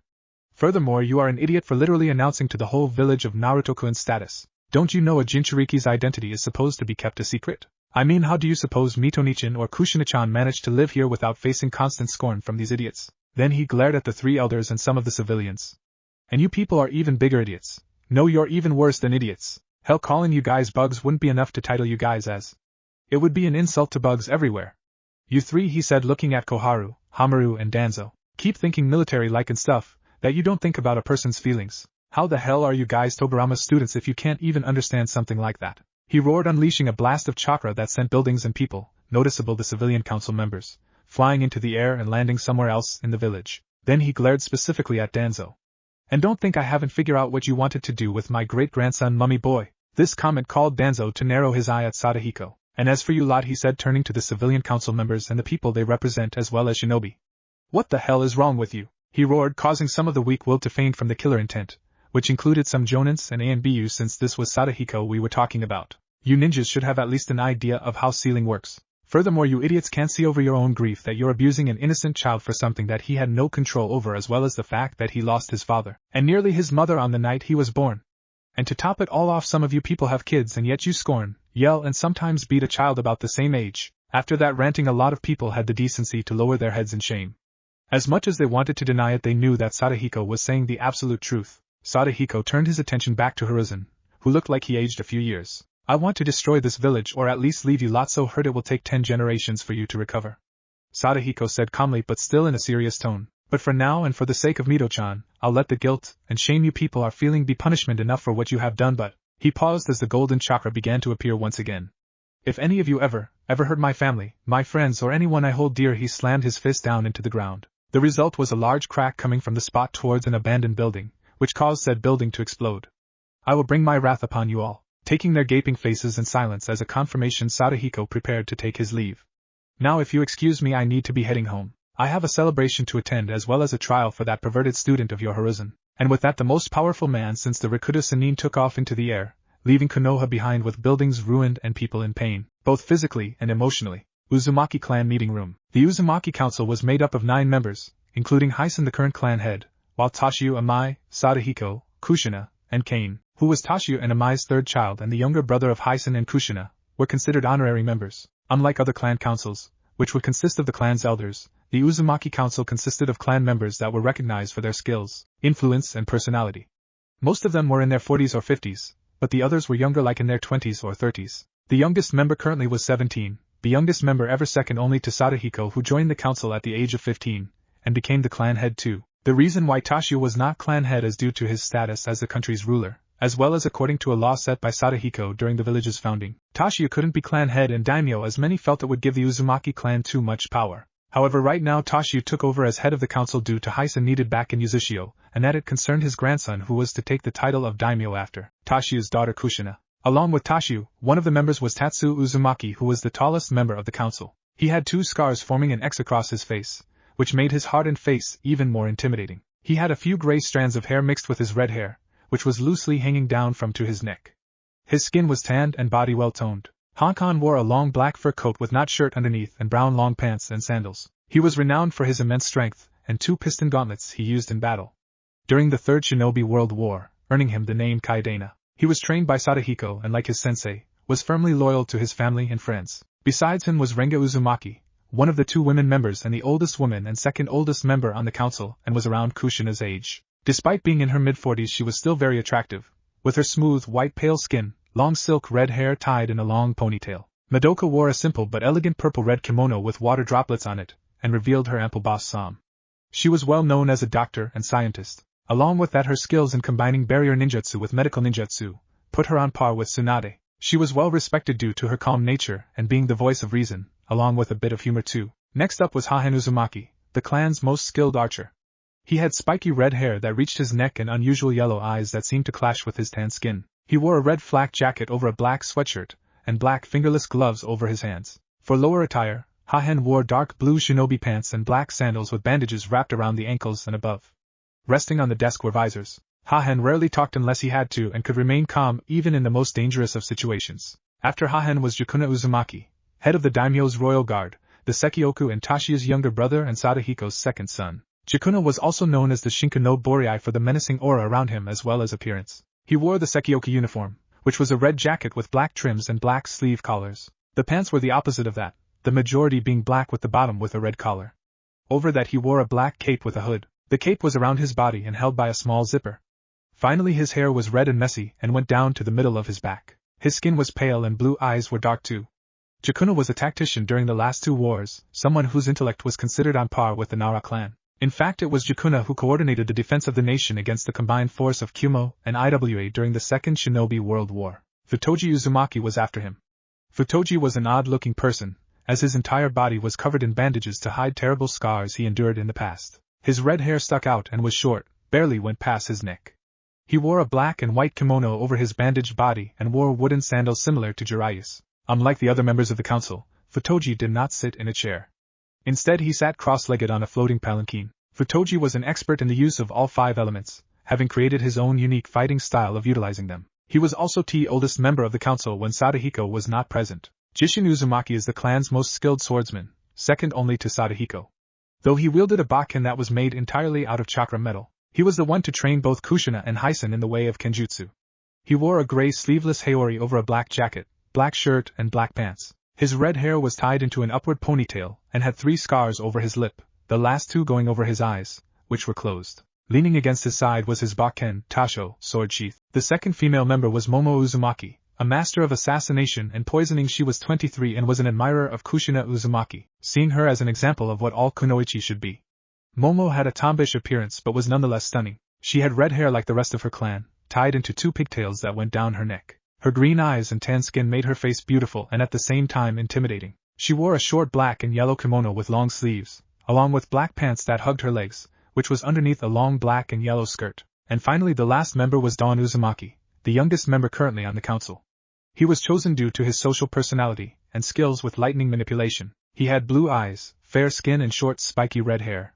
He wore a long-sleeved gray-blue vest, with a high collar that covered his entire mouth and the rest of his lower face. The rest of his attire consisted of dark blue shinobi pants and long black sandals. Currently the room had been altered so that all 9 members, and Sadahiko, were sitting around one Jiraiya who was standing in the center of the room, a chakra-suppressing tag on his chest. Not that it would have made a difference if he didn't have one anyway. Sadahiko would have made sure that Jiraiya couldn't leave. Once everyone was settled, Tashi looked at his father, who gave the daimyo a nod before said man looked back at Jiraiya. Jiraiya, Toad Sage and one of the 3 Sanins of Konoha, do you know why you're here? Tashi asked in a hard tone. Jiraiya hesitated for a moment before responding. I assume it's about me spying on your daughter at the hot springs? Jiraiya asked cheekily to have everyone glare at him. That is one of them, Tashi said as he looked at some reports. The others are your relations to Naruto Uzumaki, son of Kushina Uzumaki and Minato Namikaze, the latter being your prize student. Jiraiya lowered his head knowing what was coming next as Zangyaku took the stand. According to Kushina-chan, she along with Minato-san asked you to become Naruto-kun's godfather for the name of the main character from your first book, a position you accepted. I assume that you know what the title means and the responsibilities you get by accepting it, correct? Jiraiya just nodded as Tashi spoke again. So tell me, Jiraiya, where were you during the Kyuubi's attack on Konoha? Jiraiya thought for a moment before responding. Somewhere between the borders of the Fire Country and Earth Country when I got a messenger monkey from Sensei, informing me of what happened. And what did you do once you received the letter? Tashi asked again. Jiraiya sighed before answering. I headed towards Konoha in order to check the damage done by the attack along with checking on the seal placed on Naruto. I stayed for about a month making sure everything was done to ensure Naruto's safety from Minato's enemies before leaving again to check on my spy network. Momo, who was glaring at Jiraiya all the time, asked, Really? And how does going to the land of hot water to spy on hot springs and go to brothels a way of keeping up with your network? Or are you saying that you even have contacts in those places too? Jiraiya was about to reply back when Dawn spoke. I believe we proved the point that Jiraiya had left Naruto-sama right after checking up on him. I would like to know why we weren't informed about the boy's survival when Kushina-sama told us 3 years ago that her child was reported dead. Look, I had no idea Kushina was even alive, Jiraiya protested. I was told that she died along with Minato. Hell, Sensei even showed me the body. Tashi rubbed his chin. While I admit that that was in no part your own fault, you still have not told us why we weren't informed of my grandson's survival, or was it because, how did you put it back on the ship? The other 4 great villages have at least 2 Jinchuriki. Allowing you to take Naruto would have destroyed the balance between the 5 great nations. I believe that is what you said, and by how you were putting it, you believe that Jinchuriki, past and present, are nothing more than weapons to be used in battle. What? Sadahiko yelled at that. Then he gave a ki-intensified glare at Jiraiya, who was now white as a ghost. Are you saying that my little sister, granddaughter and great-grandson are nothing but weapons? He practically yelled, the room beginning to crack a bit from the chakra that he was letting out. I meant nothing like that, Jiraiya shouted back, though he was still having trouble staying awake from the killing intent directing at him. I merely meant that because the village was still recovering from the Kyuubi's attack and that if word got out that the Jinchuriki had left Konoha, villages like Iwa or Kumo would not hesitate to take the chance of invading us. Furthermore, I think we've heard enough, Tatsu said, cutting off Jiraiya. It is clear to me that this man has no excuse for neglecting his duty as a godfather or telling us of Naruto-sama's existence. Along with that, according from Tashio-sama had learned from the mind-scan seal we placed on the pervert, it is clear that Jiraiya was aware of Naruto-sama's treatment in Konoha. All in all, I say he is guilty of both betraying the clan, Naruto-sama, Kushina-sama and Minato-san's trust. I agree with Tatsu-san, Dawn added, which was soon followed by the rest of the council. The only reason I can see for Jiraiya not being there for Naruto, however, was the pain and grief of losing his prize student, who was almost like a son to him. Though that does still not excuse him from his crime and punishment, which I think we should decide on what said punishment should be. Jiraiya looked at them in shock, but he knew better than to speak. To the Uzumaki clan, betraying a promise to people close to you was the worst crime to be done. I vote we have him executed for betraying our clan. Momo shouted and then added, or at the very least castrate the damn pervert. I think that might be a little too extreme, Momo-chan. Ranga commented after looking how pale Jiraiya had turned hearing the other Uzumaki female's suggestion. I think a more suitable punishment should be placed. I vote that we banish Jiraiya from coming to Whirlpool country unless we give him permission to enter, and Kushina-sama should decide if he is allowed to visit Naruto-kun, if she still approves of him being the boy's godfather. Tashiya nodded. I think that sounds like a fair punishment. Anyone else? When none of the other council members commented, Tashiya looked fully at Jiraiya. Jiraiya of Konoha, as daimyo of the Whirlpool country, I hereby banish you from Whirlpool country and any contact with our people outside of the nation. Even if it's of great importance, it shall be up to us if you're allowed to enter the nation, and it will be Kushina-chan's decision if you may have interaction with Naruto-kun. That is final, he said as he slammed his gravel on the table. Yeah. Now get lost, Sadahiko added and formed a ram sign. This caused the seal underneath Jiraiya to glow, and suddenly the Toad Sage was shot through the building and flying over the ocean back to Fire Country. The chakra-suppressing seal had already come off, but that was ignored over Jiraiya's screams. Everyone looked at Sadahiko, who just had a foxy grin on his face. Ha! I always wanted to do that, the old Uzumaki said, with his grin getting wider, earning sweat drops from the rest of the council. What? Sadahiko asked as he looked at the stairs. Don't worry, he'll land in Konoha, and seeing how he gets beaten by women daily, he'll probably be walking in 3 days or so, the old Uzumaki said dismissively, earning more sweat drops. Whirlpool Daimyo Palace later that evening. Within the Whirlpool Palace, a celebration part was in full swing, all for the arrival of the next heir of the Whirlpool, Naruto Uzumaki. The heads of every single clan of Uzushio along with other important people within the country were in the palace, or outside the palace where a large fair had been set up with people having the time of their lives. The children were running around in their kimonos, doing whatever kids their age did. Surrounding the room as well as other important areas of the palace was the Koihai. They all wore the same outfit as Jakuna with the kanji for guard on the back of their Hiyori, and the same light armor around their jacket and pants. They carried swords and spears with seals on the weapons, making them much more devastating. Amai Uzumaki was with her daughter and several other women near the corner of the large room. Her eyes caught onto her grandson Naruto playing with her granddaughter, Hisen's daughter, Karen Uzumaki. Like her father, Karen had spiky red hair though kept at a shorter length next to her shoulders. Her skin was a bit whiter than Naruto, and she had red eyes and glasses too. She wore a red kimono with purple stripes while Naruto wore a blue kimono with the Uzumaki clan symbol spread all over it. From what Amai could tell, the two and several other kids were telling Naruto about what Uzushio is like. I'm glad that Karen-chan and the other kids are getting along so well with Naruto-chan, Amai said to Kushina and Karen's mother, Nori Uzumaki. Unlike her husband and daughter, Nori had long straight red hair that went down to her back and most of it was tied in a ponytail. However, she did wear glasses just like her daughter and red eyes. Her skin was tan as well, while her husband's was white, though not milky white like his sister's. She wore a dark/light blue kimono while Kushina wore a red kimono with yellow flowers on it. Yes, I was worried that Naruto-kun's experience in Konoha might have affected him with interacting with others, Kushina said with a tone that sounded of relief. I still can't believe that they would do such horrible things to a child, Nori commented. What doesn't make sense is why Sadahiko-sama didn't flatten the village when he heard what about to Naruto-kun, while his answer to us was because he saw them living with the guilt as a more fitting punishment. Tashiya replied while walking up to them. The real reason is because of his sister, and Mito. Tashiya-kun, where did you come from? Amai asked her husband. I was just speaking with father.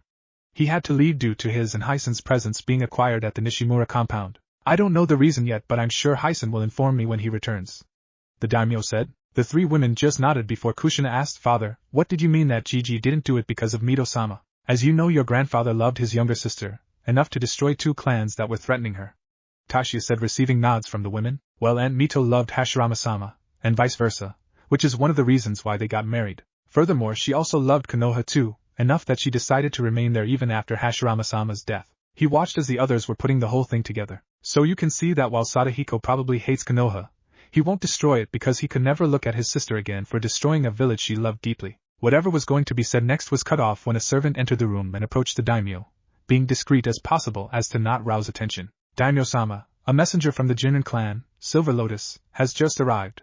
He says it's from Sadahiko-sama, Hisen-sama and Chokusen-sama. Tashiya along with his wife, daughter and daughter-in-law all glanced at each other, wondering what the message could be about. Uzushio, Jinran compound. The compound of the noble clan the Jinran was covered with clansmen, and Yuza Anbu, many of them performing seals or having their hands to their weapons. The seals were being used to create a powerful barrier around the main clan dojo where bursts of chakra would appear now and then. The chakra would strike the barrier, causing it to shake a little until it disappeared. Also, if one were to listen carefully, you could hear the sounds of metal clashing, violently too. Near the barrier were two men, Hyson Uzumaki and Chokusen Jinrin, the clan's head. Chokusen was a man in his mid to late 30s and had black hair that would reach his shoulders if not tied into a ponytail. He had tan skin and deep black eyes with a scar going down the left cheek. His attire consisted of a grayish-blue short-sleeved shirt with a mesh shirt under it. Along with that he wore matching shinobi pants and black shinobi sandals with a black belt around his waist that held his sword. Over his clothing he wore an ankle-length black coat with long sleeves and finally fingerless black gloves. Both men watched the dojo intensely and had their hands on their swords, just in case if the worst-case scenario happened. They and everyone else could feel the large chakra as well as inhuman killing intent radiating from the dojo. In fact, some of the shinobi had to step back in order to stay conscious. An hour later the noise as well as intense power died down, bringing nothing by silence. However, that only brought confusion to the gathered, as they didn't know if this was good or not, but Hyson and Chokusen were not willing to wait any longer. Drop the barrier, Hyson ordered. The barrier team did so, and once it came down, the Yuzakage and clan head walked towards the dojo followed by some of the shinobi. When they reached the door, Hyson looked briefly at Chokusen, who merely nodded. The two slowly entered the dojo to find said place a total wreck, like a war had happened. The walls, floor and ceiling were covered with marks from swords, large cracks and craters caused by the bursts of chakra. And a few places had burnt marks. But in the center of the dojo were two people, one standing and the other lying on the ground. The one on the ground was a young boy, no more than 5 years old. He wore a now torn red kimono, but the boy himself had no injuries.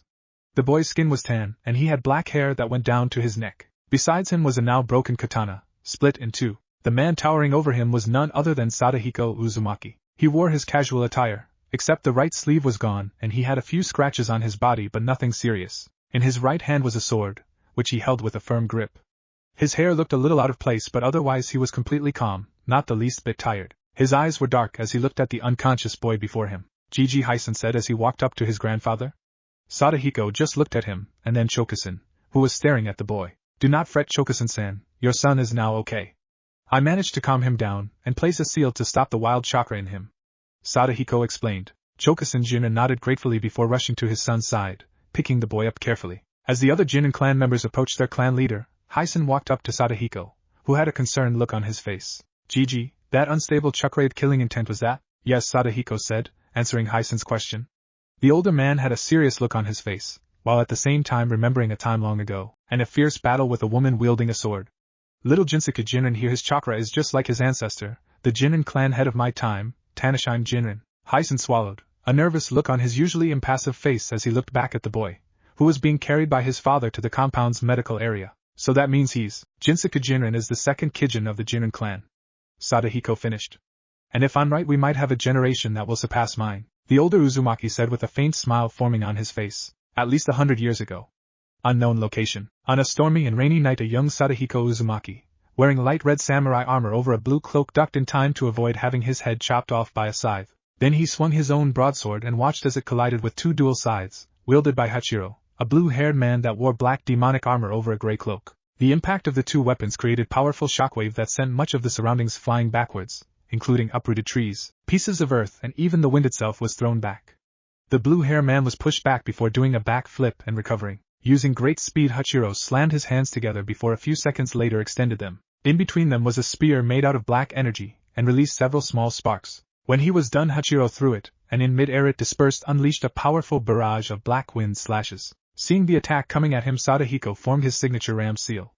On Mayatan, Hakua no Jutsu, white wall technique, then a giant clear white wall appeared between Sadahiko and Hachiro's attack. The massive wall managed to hold out against the strong blast of wind, deflecting it to all sides except towards Sadahiko. The deflected attack struck the forest instead, creating numerous explosions with rocks and bits of trees flying into the air. Once the attack died down, the wall broke apart as Sadahiko leaped towards Hachiro, both of them dueling again with their weapons, each clash causing more explosions. Hachiro managed to get an opening and slash Sadahiko's chest after deflecting a sword strike. However, Sadahiko soon turned into smoke, revealing him to be a shadow clone. On Mayatan, Hien Ogura no Jutsu. Ice Flame Blue Wave, a voice shouted. Hachiro looked up and saw Sadahiko taking a deep breath, followed by him letting out a large blue fireball. Hachiro used his dual scythes as a shield, adding black chakra to them, and deflected the attack, not even flinching when there was a large explosion near him and left a giant crater in the ground. When Sadahiko landed on the ground, he formed another ram seal.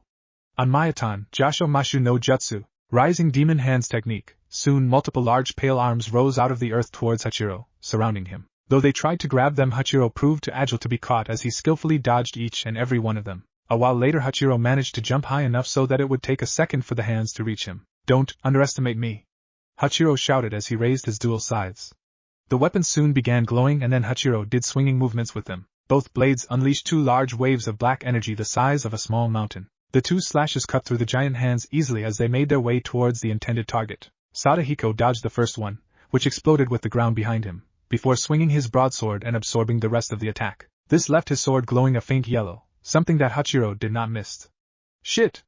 the blue-haired man yelled to himself as he knew what was going to happen next. "I think this belongs to you, Hachiro," Sadahiko shouted as he swung his blade forward and fired a large beam of yellow energy towards Hachiro. In response, he raised both his hands in front of him, and a ripple of energy came out of them, and soon formed a barrier between Hachiro and the oncoming attack. When the two collided, the two were obliterated completely, with smoke still rising into the air. However, with the smoke obscuring Sadahiko's view, Hachiro raised his left arm and, forming a gun with his hand with the pointer and middle finger sticking out, fired several beams of black energy towards his opponent. Sadahiko formed the ram seal and murmured, "On Mayatan, Takamama no Jutsu, High Heaven Gate technique," and suddenly a large thick square-shaped white wall popped out of the ground.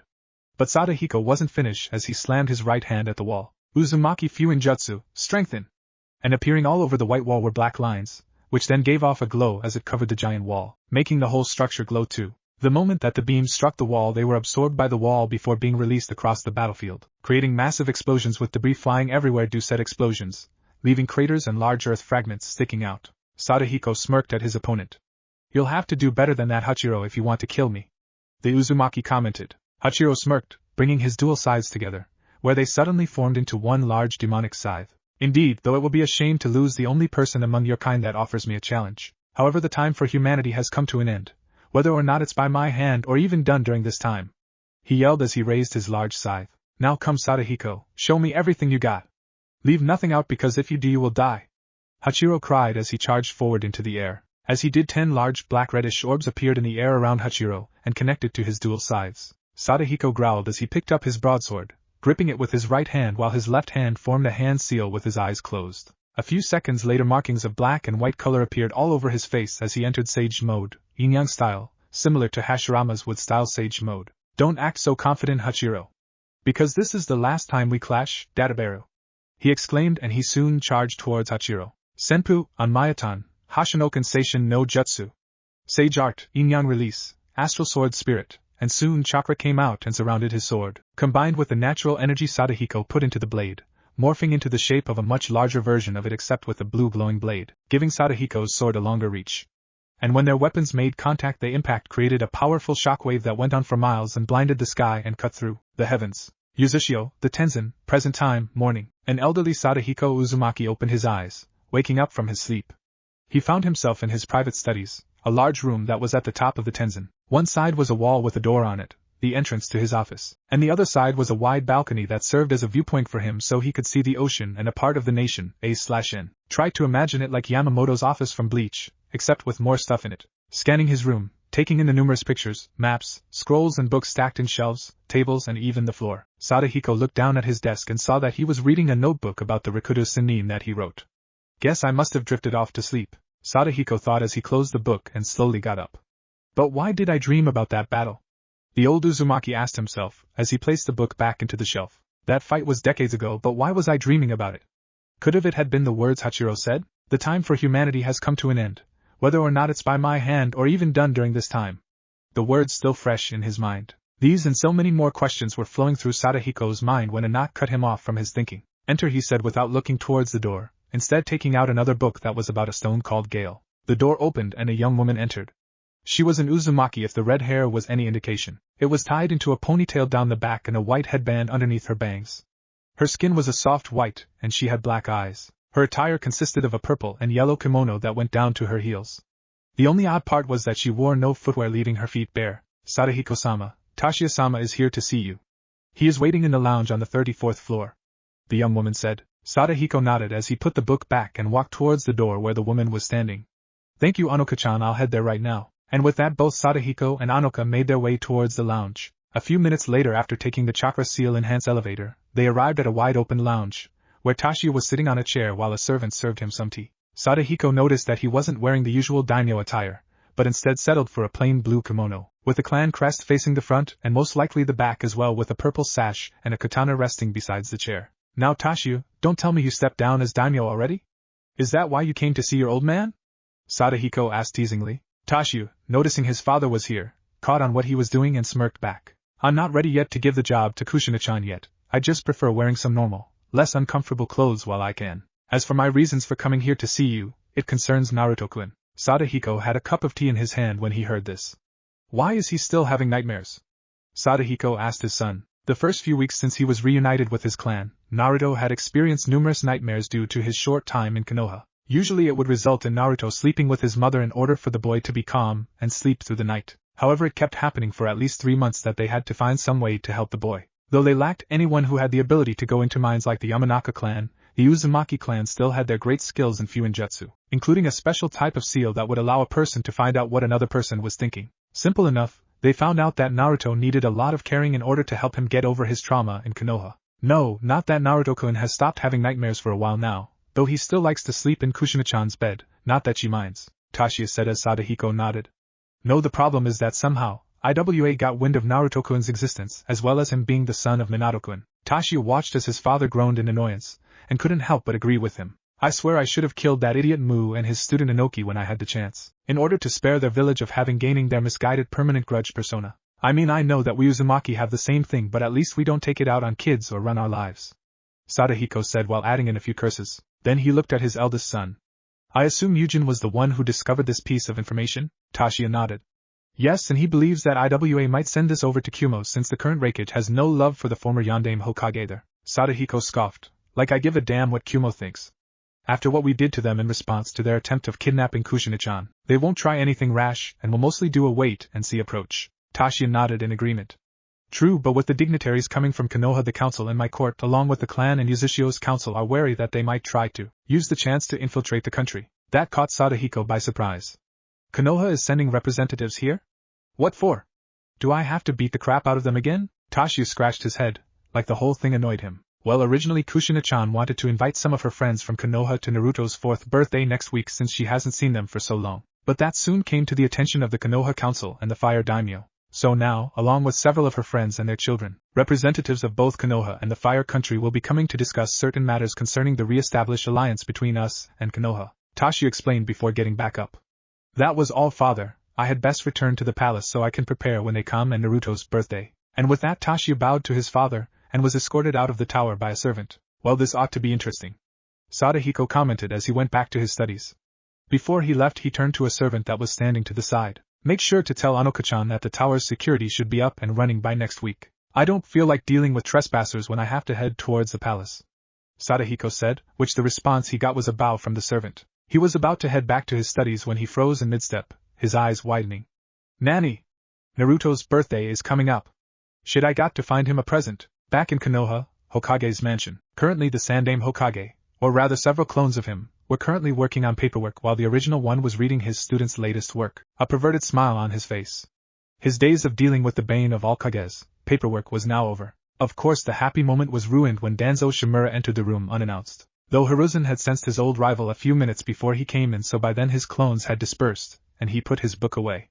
Can I help you with something, Danzo? I would like to discuss with you about letting me be part of the delegates that are to go to Whirlpool country next week, the War Hawk said in his usual monotone voice. Hiruzen sighed. He knew this was going to happen sooner or later. Looking up at his former rival, the Sandaime Hokage said, Danzo, you of all people should know why you weren't included. It's bad enough that we decided it out of nowhere when we found out that several of Kushina's friends would be heading toward Whirlpool Nation. She and Tashio weren't exactly pleased about that, and I don't want to even know what Sadahiko thinks of all this. Sending you would be like shouting a declaration for war, because I know that the only reason that you would want to go to that country is because Naruto-kun is there. Danzo narrowed his eye a bit, and you could have sworn something that sounded near to a growl came from his vocal cords, though it was hard to tell because of his emotionless facade. He contains the Kyubi within him. He is the property of Konoha, as has all Kyubi Jinchuriki since the village's founding. I dare you to say that in front of Sadahiko Uzumaki and see what happens. Hiruzen murmured, though loud enough for Danzo to hear. And speaking of Jinchuriki, need I remind you that all past Jinchuriki along with the current one have all been Uzumaki. Mito-sama moved to Konoha because she loved Hashirama-sama and left with her older brother's blessings, who at the time was the Uzumaki clan head. Kushina-chan came to Konoha because Yuzushio was dealing with several fronts, and it would have been impossible for Mito-sama to leave Konoha in her current condition and that she could have been targeted. The reasons why she didn't go back to Yuzushio is because her home nation was still under pressure, and that she had grown a connection to Konoha and several people within it. And it was a clear sign that the villagers had little love for Naruto-kun, and since his mother was still alive, she had the right to take him with her. And what about the 4 other great villages? They all have Jinchuriki of their own, and with Takigakure being the only minor village with their own. What are the chances that with this change of power that the 4 formers trying to destroy us in our weakened state, or with the latter trying to take our spot as a major village? Because of your cowardice in facing against the Whirlpool nation you leave Konoha in a vulnerable state, Danzo argued, hoping to use Hiruzen's care for the village's safety and survival as a means of convincing the Sandaime Hokage that they should take action of retrieving Naruto and bringing him back to the village. As Hokage, it's your duty to. Danzo didn't get a chance to finish that sentence as the room and himself was struck by a wave of chakra and killing intent, the source being Hiruzen himself. And despite his years as a shinobi and being a master of hiding his emotions, Danzo could not help but subconsciously cower at the force directed at him, with his skin turning slightly white. Don't you dare tell me how to do my duty, Danzo! Hiruzen roared as a menacing figure seemed to form from the elder Hokage's shadow behind said man. The figure appeared to be glaring down at Danzo as if it was passing judgment of some sort. But it was the eyes of the Sandaime Hokage that caught Danzo's attention. They were no longer filled with the soothing, gentle grandfatherly presence that many in Konoha had come to know. No, now they were nothing more than an intense pillar of fire, a powerful inferno that could reduce armies to ashes. Danzo realized that right now he was in the presence of the professor, the man that could strike fear into the hearts of even seasoned veterans and unleash fury equal to a bijou. Even before Sensei picked me as his successor, I knew the duties of the Hokage. Hiruzen started as his killing intent went down but was still there nevertheless. I have led this village through the remainder of the First Great Shinobi World War all the way up to the Third War. I will not deny that I have made mistakes now and then, but I am only human, such as all Kages in the other villages as well as my predecessors. Then the killing intent disappeared completely, though small traces of it remained. Nonetheless, Danzo's skin color returned to normal, but that was ignored as Hiruzen kept talking. After Sadahiko-sama's visit, I realized that I've allowed my age to be an excuse for the corruption happening in Konoha, and I intend to rectify that before I retire or die, which means I shall be keeping an eye on a few people, including you, Danzo. Hiruzen said the last part while sending an intimidating glare towards his old rival. The Hokage always had a feeling that Danzo hadn't disbanded Root like Hiruzen had ordered, and upon learning that Kushina was tricked into believing that her son was dead, left little doubt on who was responsible. Silence took over in the room as the 2 old rivals merely stared at each other for what seemed like an eternity. Finally it was Hiruzen who broke the silence. Your request to join the party going to Whirlpool Nashon is denied, now leave. Danzo looked at the elder Hokage for a minute longer with his lone eye before leaving without a single word uttered. The War Hawk knew that trying to push the case was now both useless and suicidal, with Hiruzen reverting back into his old persona. However, I still must find a way of getting ears into this meeting with the Whirlpool, without Hiruzen knowing about it.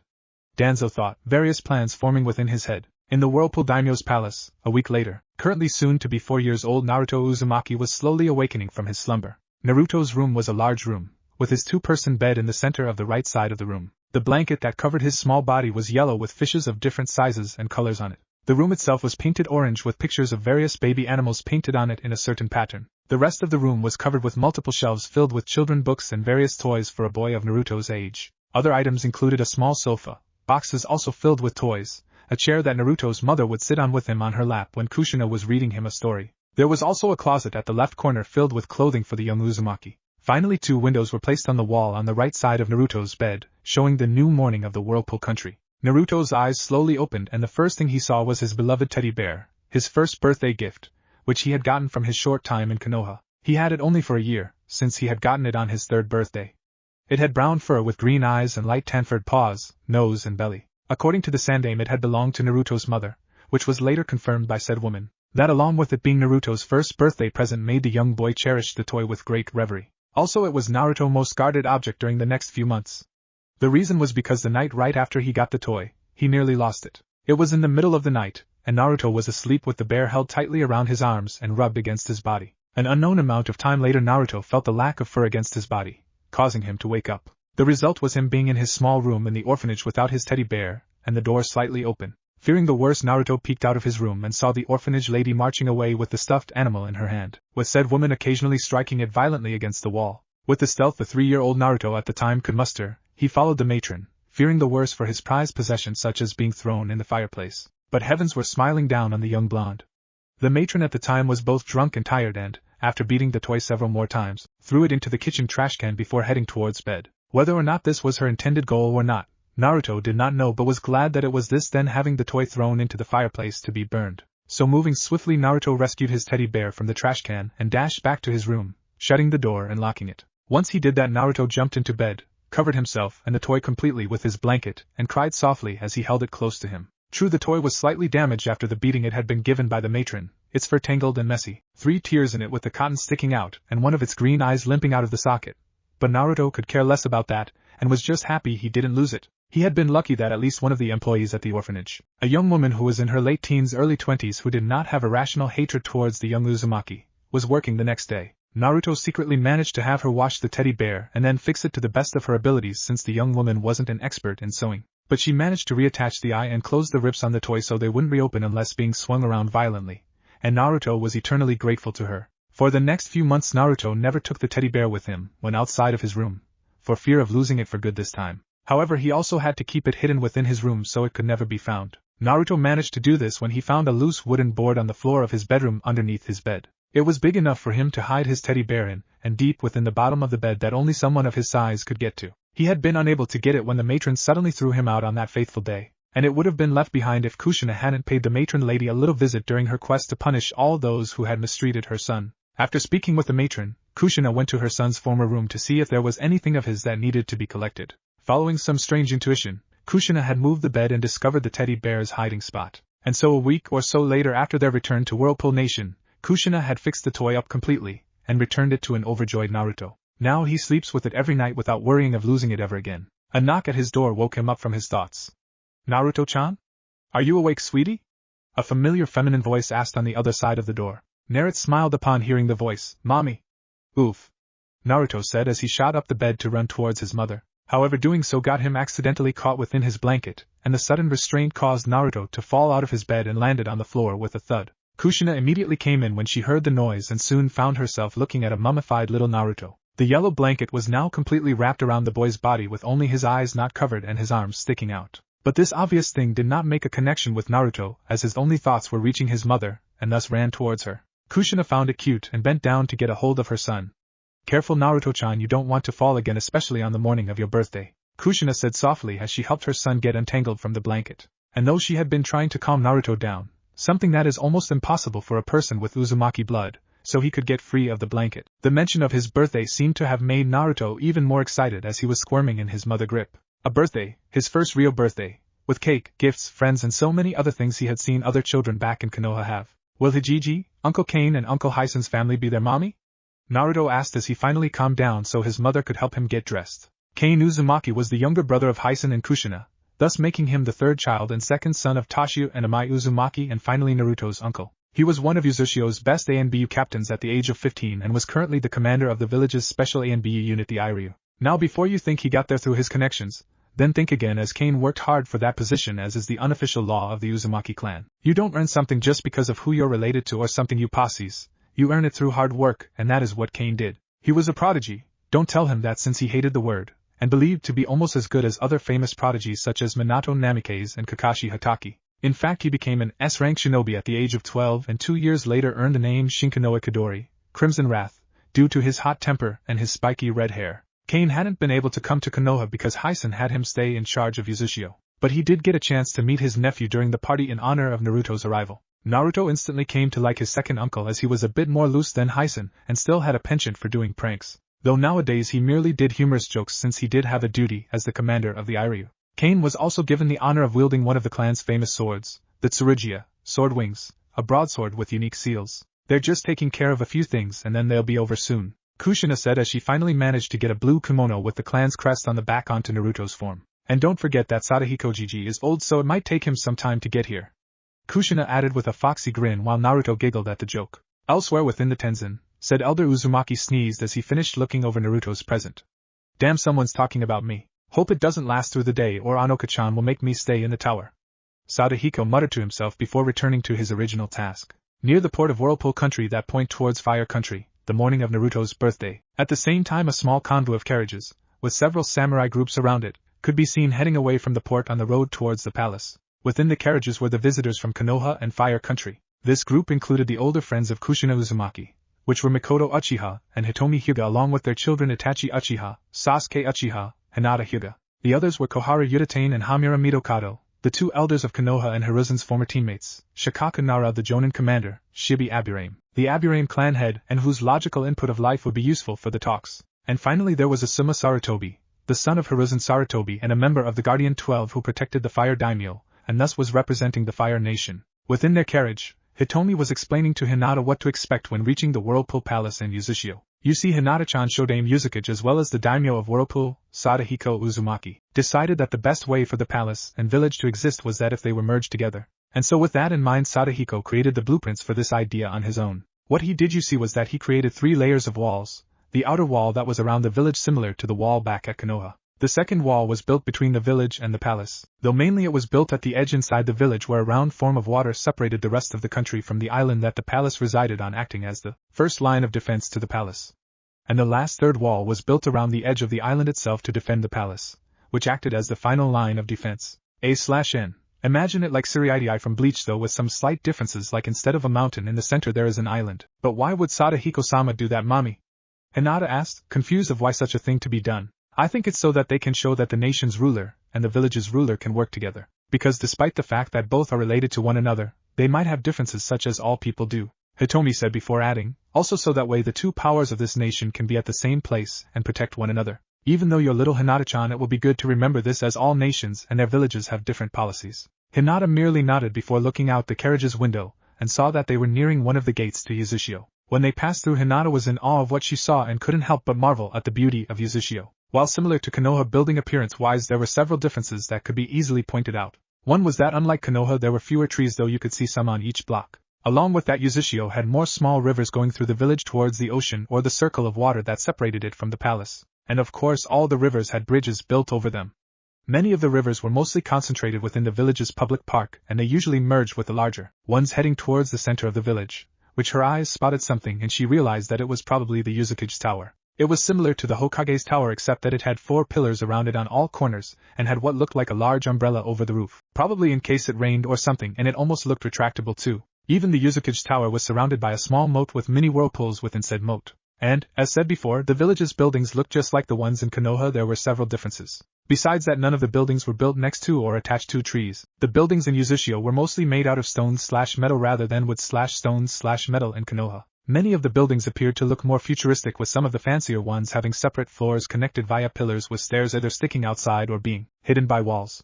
The colors of many of the buildings were either orange, blue, gray, red or yellow, with a small number having different colors, though even those buildings barely stuck out from the others.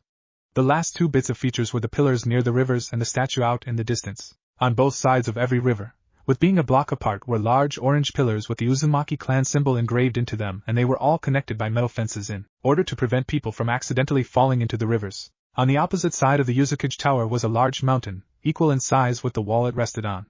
It was called Mountain of Legacies according to Hitomi. It was similar to the Hokage's monument, with that at the top of the mountain the heads of the past and current Uzukage's faces were carved large enough for the whole village to see.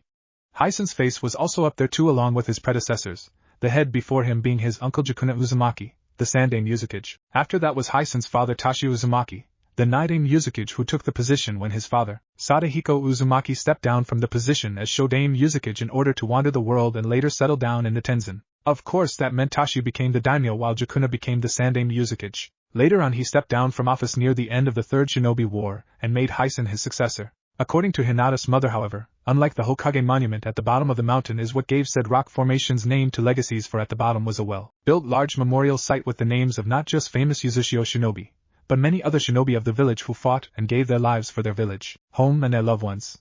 It was constructed per Sadahiko's request after the First Great Shinobi World War, in a way to honor and remember the men and women who died for the village and nation, as well as for their loved ones to have a place to pay their respects. Hinata's musings were cut off when the carriage suddenly came to a halt. She concluded that they arrived because the carriage's door opened, revealing it to be what she assumed was a guard, since her mother told her that the Whirlpool Daimyo's guards wore red haori over the rest of their armor. As they walked off, Hinata and the others noticed that the guards had formed 2 lines with a space in the center for them, the guests, to walk through. There was also a man in the center of the 2 lines, and while he wore the same outfit as the other members of the Koihai, his haori however was missing its sleeves, along with the jacket underneath, thus revealing his well-built dark skin arms, while his hands were covered by white bandages wrapped around them, and his arms along with fingerless black gloves. He wore a silver visor over his eyes and his black hair was pulled down into dreadlocks that went past his neck. Another piece to take notice was that strapped to his waist by a white belt that also held his haori was a sword with a teardrop-shaped tsuba while the handle was wrapped in orange. "Greetings," he said to the Konoha group.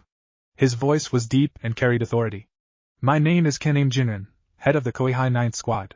I've been assigned to escort you all to the throne room where his lordship and family shall be waiting. Also please do not wander off anywhere until we reach said destination, as such an act will force us to detain you," he said as he turned around, with some of his men following while the rest only moved once the Konoha group moved, thus putting said group in the middle. During the walk the adults kept looking forward, though they did now and then steal glances at their surroundings, taking in the designs of the palace, while Sasuke and Hinata, because of their childlike curiosity, had their heads swinging side to side, looks of fascination in their eyes as they took in their new surrounding. Even Sasuke's older brother, the stoic Itachi Uchiha, would have a look of interest now and then. A few minutes later the group arrived at their destination, which the door to the throne room was huge, colored red with various seals on them, most likely security measures. On the doors were two large people, one on each door, with different characteristics, and their hands stretched out to the center where the doors meet. There their hands made contact while at the same time they looked like they were holding some kind of orb. But that was nothing compared to the throne room itself. When they entered the throne room the group of Konoha gasped in awe. It was a large room,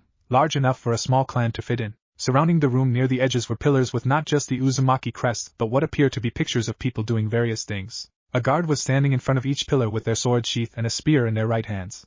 If they noticed the newcomers they did not show it. The windows were covered with stained glass showing different kinds of pictures like telling a story of some kind. Hanging near where the walls and ceiling meet were banners of different colors with various symbols on each banner, not just the Uzumaki clan crest. And to the opposite of them was a giant picture on the wall of a man who wore what appeared to be a cloak with his arms spread out, and his legs crossed over one another. In the right hand was a monk's staff while in the left was a katana, while surrounding him were 6 black and red dots. He had long spiky white hair and what appeared to be a pair of horns sticking out of his forehead. And the only thing on his face were his eyes, which to the surprise of those who recognized the swirling pattern in the eyes, were the Rinnegan, thus meaning that it was a picture of the clan's grandfather Hamura Otsutsuki. Above him was another figure though slightly smaller, and had spiky red hair that reached his shoulders. This was clearly Murugan, the founder of the Uzumaki clan and one of Hamura's 2 sons. He wore a similar cloak to his father, and wielded a sword in one hand and a staff in the other, but he also had a large scroll strapped to his back. Surrounding the two were small-made pictures of people lined up in several rows. In front of the wall were several fancy chairs fit for those of royalty.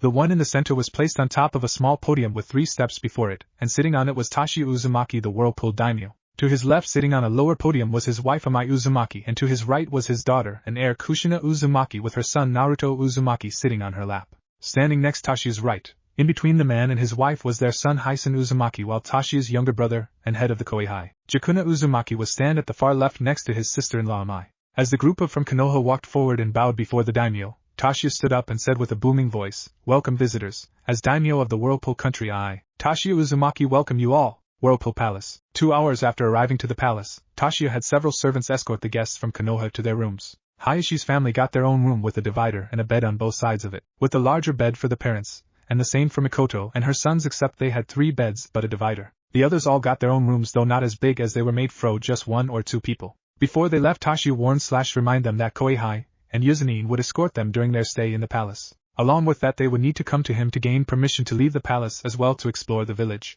The message seemed to be more directed towards the 2 elders since he did not fully trust them. Currently, since the celebration wouldn't begin until later on during dinner, all of the guests, minus the elders, were in one of the lounges that had access to the outdoor garden. Kushina, Nori, Mikoto and Hitomi, the latter holding her second child Hanabi who had fallen asleep, were sitting on a bench in the garden catching up with each other. Shikaku had decided to lie on a chair in the shade and took a nap, typical Nara. Shibi was admiring the wildlife and keeping an eye out for any interesting new bug specimens. Hayashi was talking with Asuma and Hysen, who had just arrived with his family, about several things related to their nations and villages. And finally the children were playing with Kane, who had arrived with Hysen's family. Currently Hinata and Karen were watching as Naruto, Sasuke and, somehow getting dragged in, Itachi play wrestling with Kane. Kane was around the same age as people such as Asuma, Kakashi, Kurinai and Guy, just entering his 20s. His skin color was about the same color as his older siblings, but had more of a tan to it too. Like his brother Hysen, Kane's red hair was spiky too, but not as long as Hysen's or Kushina's, and was somewhat in a similar fashion as Naruto's, except he had a small ponytail going down to the bottom of his neck, and one of his bangs was in front of his face.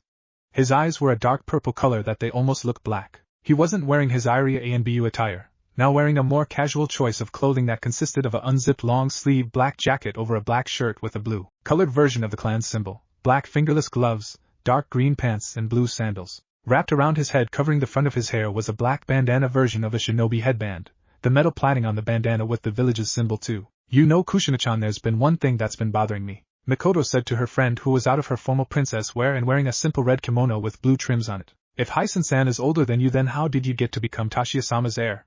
The Uchiha woman asked. Mizan didn't really think that he was daimyo material and felt more content in just remaining as Yuzukage and then retiring when he found a successor, Kushina said while taking a quick glance at the children.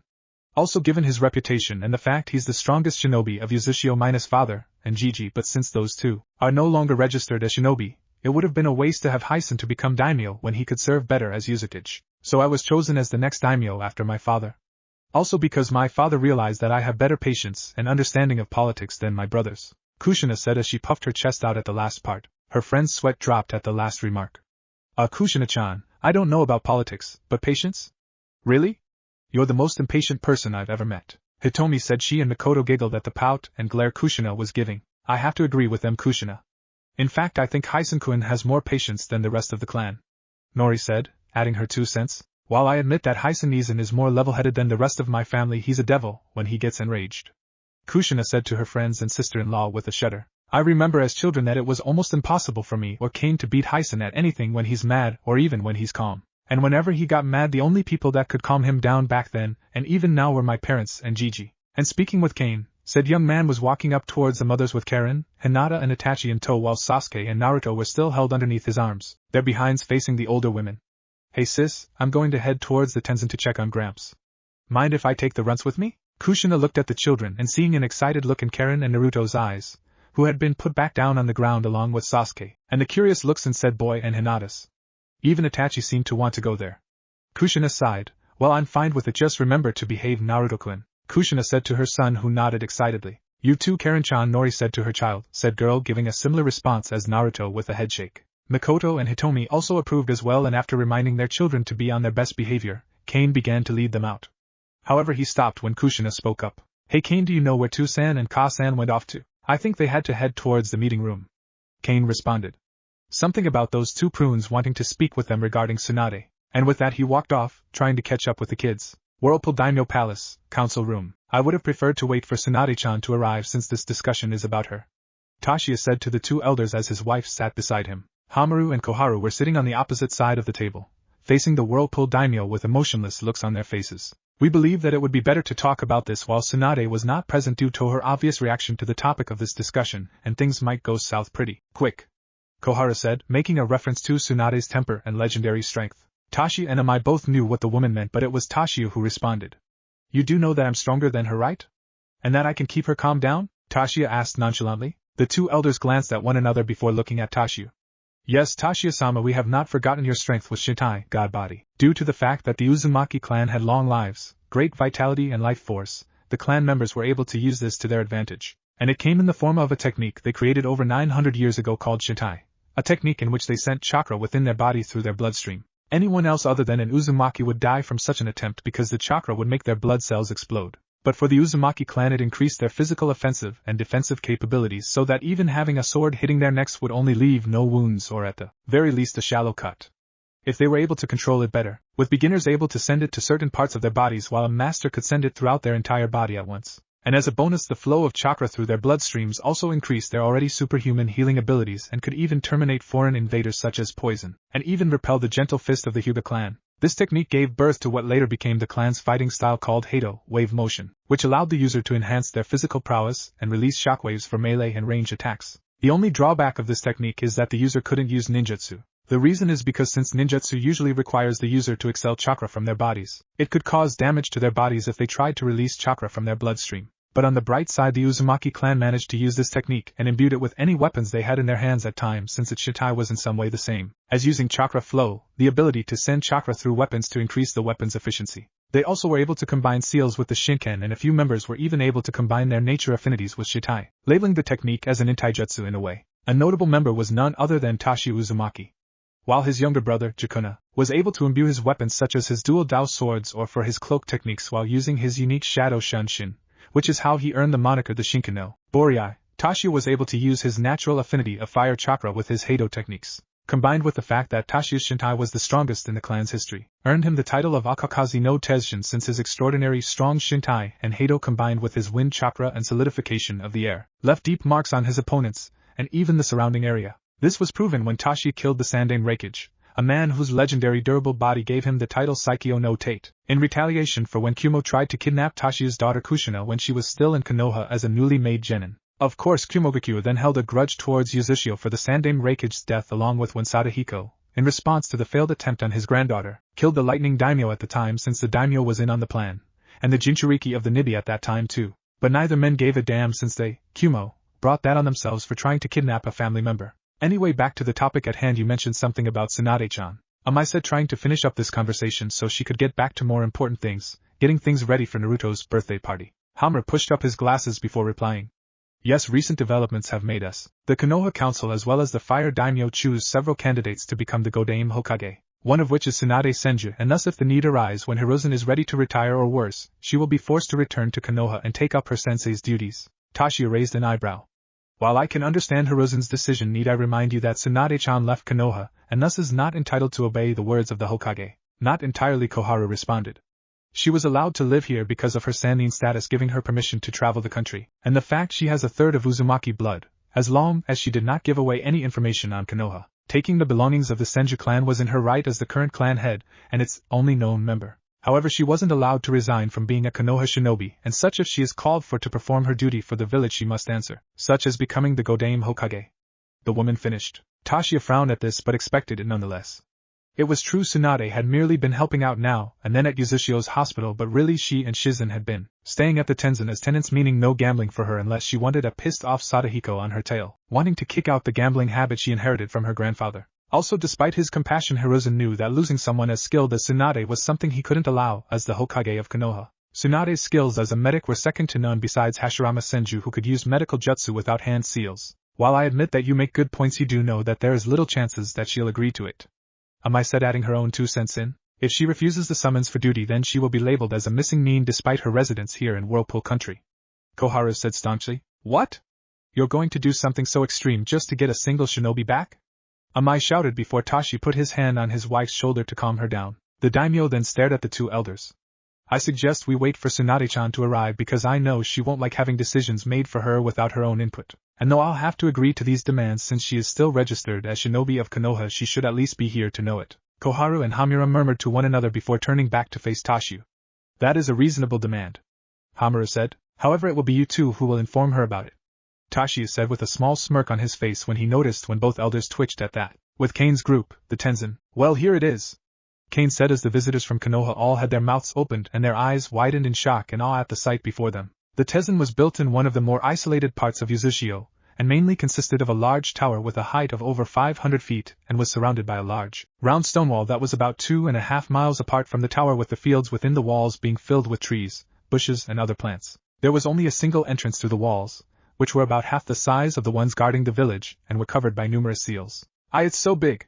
Sasuke exclaimed as he gazed up at the tower. Hinata looked a bit intimidated by the large tower, and hid behind her bodyguard Kohyuga, who had accompanied the group per Hayashi's request. Itachi showed no signs of shock except for his eyes being a little wider. To Ko and Itachi, the tower was almost the same size as the Kyubi was 4 years ago, since they were old enough to remember that time. Yep, and along with the Yuzukage's mansion and the daimyo's palace, it's one of the most protected places in the nation, with all the personnel, seals and barriers placed all around it and the wall, Kane said with a smirk as he looked at the faces on the Konoha guests. Deciding that they had gazed at it long enough, Kane led them forward, Naruto and Karen right behind and slowly followed by the others. After a brief interaction with the gate guards to prove their identities, the group walked across the only road towards the tower's front door, which was at the end of a long staircase going upwards. Once Kane's group reached the door, said man rung the doorbell several times, releasing a deep ringing noise. A few seconds later a voice came out of the speaker. Hello? The voice of Sadahiko asked. Hey Gigi, it's me, Kane said casually to the speaker. I brought Naruto and Karen with me, along with some of the visitors from Konoha, Kane replied. There was silence before Sadahiko replied. It isn't those 2 brats Koharu and Hamura, is it? The elder Uzumaki asked. The people from Konoha's sweat dropped at that. He called the elders brats? Was the thought running through their minds?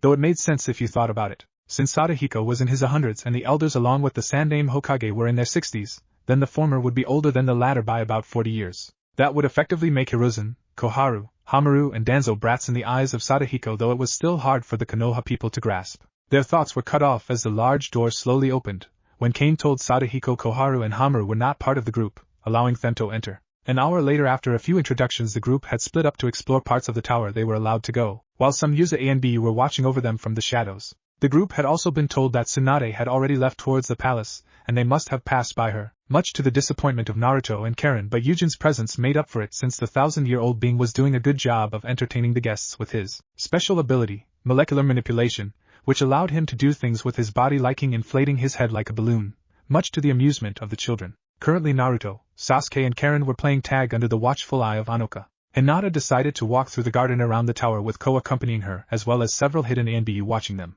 Kane finally had decided to take a nap since there was nothing better to do, and Itachi was discovered by Sadahiko to be in one of the many libraries of the tower, reading books after books from what the elder Sadahiko could see. Interesting, Sadahiko mused to himself as he watched the young Uchiha, and didn't disturb him. Sadahiko had rarely seen Uchiha members take an interest in anything that didn't resolve around their clan or didn't give them an advantage in battle, since they always shut themselves off from others because of their sensitive emotions. Sadahiko knew that Uchiha valued love more than the Senju clan since it was emotions that affected the awakening of the Sharingan, and the Mangekyo Sharingan. He had discovered it long ago from his studies as well as his interaction with Uchiha members, Madara especially. His Uchiha student had loved his brothers and clan dearly, which is what mostly drove Madara to despise the Senju, Hashirama and Konoha. It was the fact that his brothers were dead and that his own clan didn't trust him, which caused Madara to turn to darkness. Still, Sadahiko was curious that Itachi seemed more interested in things outside his clan and did not seem bound to the curse of hatred. There were only a few Uchiha in history that didn't succumb to that curse, and it looked like Itachi was one of them.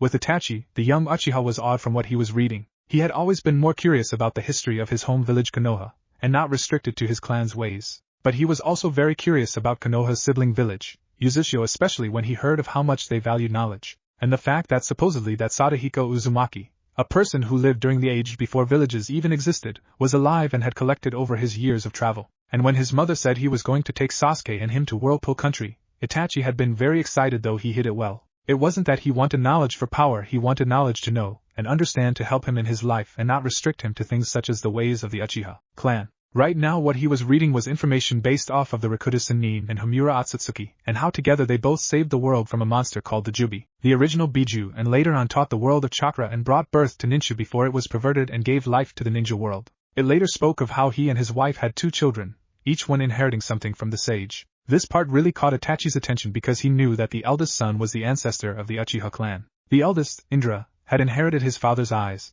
large chakra and spiritual energy. The middle son and Senju ancestor, Azura, had inherited the sage's body, life force and physical energy. Homura was a similar case as his 2 sons inherited something from him too. The eldest Murugan inherited his father's incredible chakra reserves, mental energy and physical energy, as well as gaining incredible life force and different chakra natures and shape manipulation. The youngest Surya, founder of the Hyuga clan, inherited his father's eyes along with the ability to have enhanced visual perception, physical energy, spiritual energy, along with being able to have perfect chakra control and immense instincts. Since he was born with his father's blood, Murugan also had high chakra reserves, which passed down through his clan. Combined with their more enhanced natural instincts and mental energy, the Uzumaki clan were able to become more adept in everyday life and in combat, with their high mental creativity allowing them to give birth to various seals for the Fuinjutsu they became so famous and feared for. Nizan!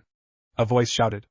Itachi was startled from his reading when his little brother Sasuke came running into the library. "Come on, you got to see the rest of this place, Nizan," Sasuke said enthusiastically as he grabbed Itachi's arm and pulled him out of the room, not even waiting for his brother to respond.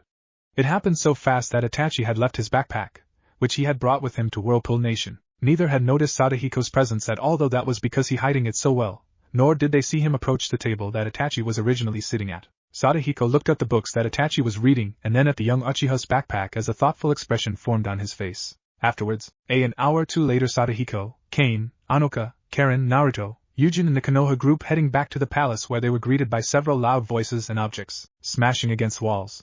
Tashiya had informed Tsunade about her situation regarding as a Konoha shinobi, and she was not pleased to say the least. The results being her going on a rant about it, and it took strength of Tashiya to stop her and calm her down, and that he would discuss with her about it later. After that, the rest of the day went on smoothly, and the guests and Uzumaki family went down to the village to enjoy the festival set up in honor of Naruto's birthday. Naruto was very excited, as he never really got to celebrate his birthday at Konoha, so he took this chance to have much fun as he could. It also turned out that Naruto had become fast friends with Hinata and Sasuke, though with the latter it was more of a friendly rivalry, similar to the relationship between their mothers. The only tense moments were when Koharu and Hamaru were watching Naruto, since at the same time Sadahiko would be in the same place, keeping an eye on them.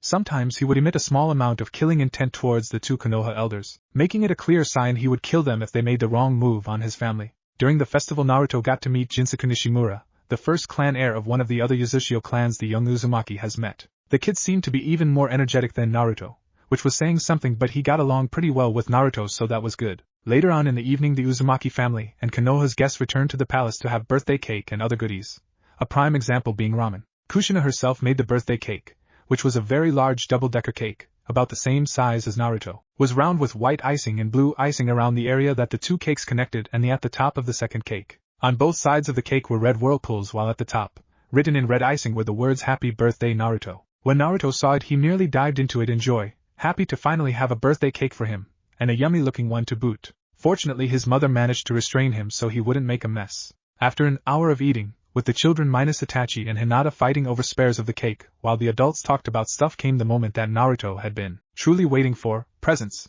Already in the main living room were piles of presents, the majority of them from other members of the Uzumaki clan, while the rest were from the other clans, people of Uzushio and Whirlpool country, and a small few from the visitors from Konoha. There was also a separate but equally large pile of presents that Tashu assumed were either from Amai or Kushina, or maybe both. Everyone was present minus the two Konoha elders, not that anyone really took notice or were concerned, as the ANBU assigned to them reported that they still had the elders in sight. But the first present Naruto wanted to see first was from Sadahiko Hijiji. The little boy cried as said man walked into the room carrying a scroll the size of a person. Behind him was Yujin, who had just arrived after locking down the Tenzin. "Okay Naruto, since I know how anxious you are, I'll skip the whole boring monologue, and we can get straight to the gift," Sadahiko said as he planted the scroll on the floor before rolling it open. The scroll revealed a round ceiling matrix in the center of the paper with several other matrices around the circle, sort of converging on it. On both sides of the large circle were two smaller circles that looked like whirlpools and were facing Sadahiko. "Okay Naruto, first I want you to step inside the large circle for me and stay perfectly still," the elder Uzumaki said. Naruto nodded and did as instructed, though staying still was hard for him since he was a very energetic now 4-year-old. But once they had managed to calm him down, Sadahiko performed a quick set of hand seals before slamming his hands onto the two smaller circles, causing a small poof of smoke to cover Naruto's body. Everyone watched as after a minute the smoke began to clear, revealing the little blonde-hair boy, except the difference was that he wasn't blonde anymore but now red, his yellow spiky hair replaced with a dark red spiky hair. "Well Naruto, what do you think? You always were asking to have red like the rest of the clan," Sadahiko said as Anoka, who had been standing beside the elder Uzumaki, placed a mirror in front of Naruto so the boy could see his new look. When he saw his hair color, Naruto cheered in joy and hugged his great-grandfather, who had a small but happy smile, glad to see Naruto happy. He wasn't the only one, as Kushina watched the scene with a smile on her face too, joy filling her heart, as she truly felt the void in her heart that she suffered for 3 years, being filled from listening to her son's sounds of happiness. And done! What if Kushina takes Naruto to Whirlpool? And thanks for watching my video till the end. If you enjoy this content, then do consider subscribing to my channel, and leave a like if you guys need the next part. Comment down, and thanks for watching the video, and see you guys in the next video.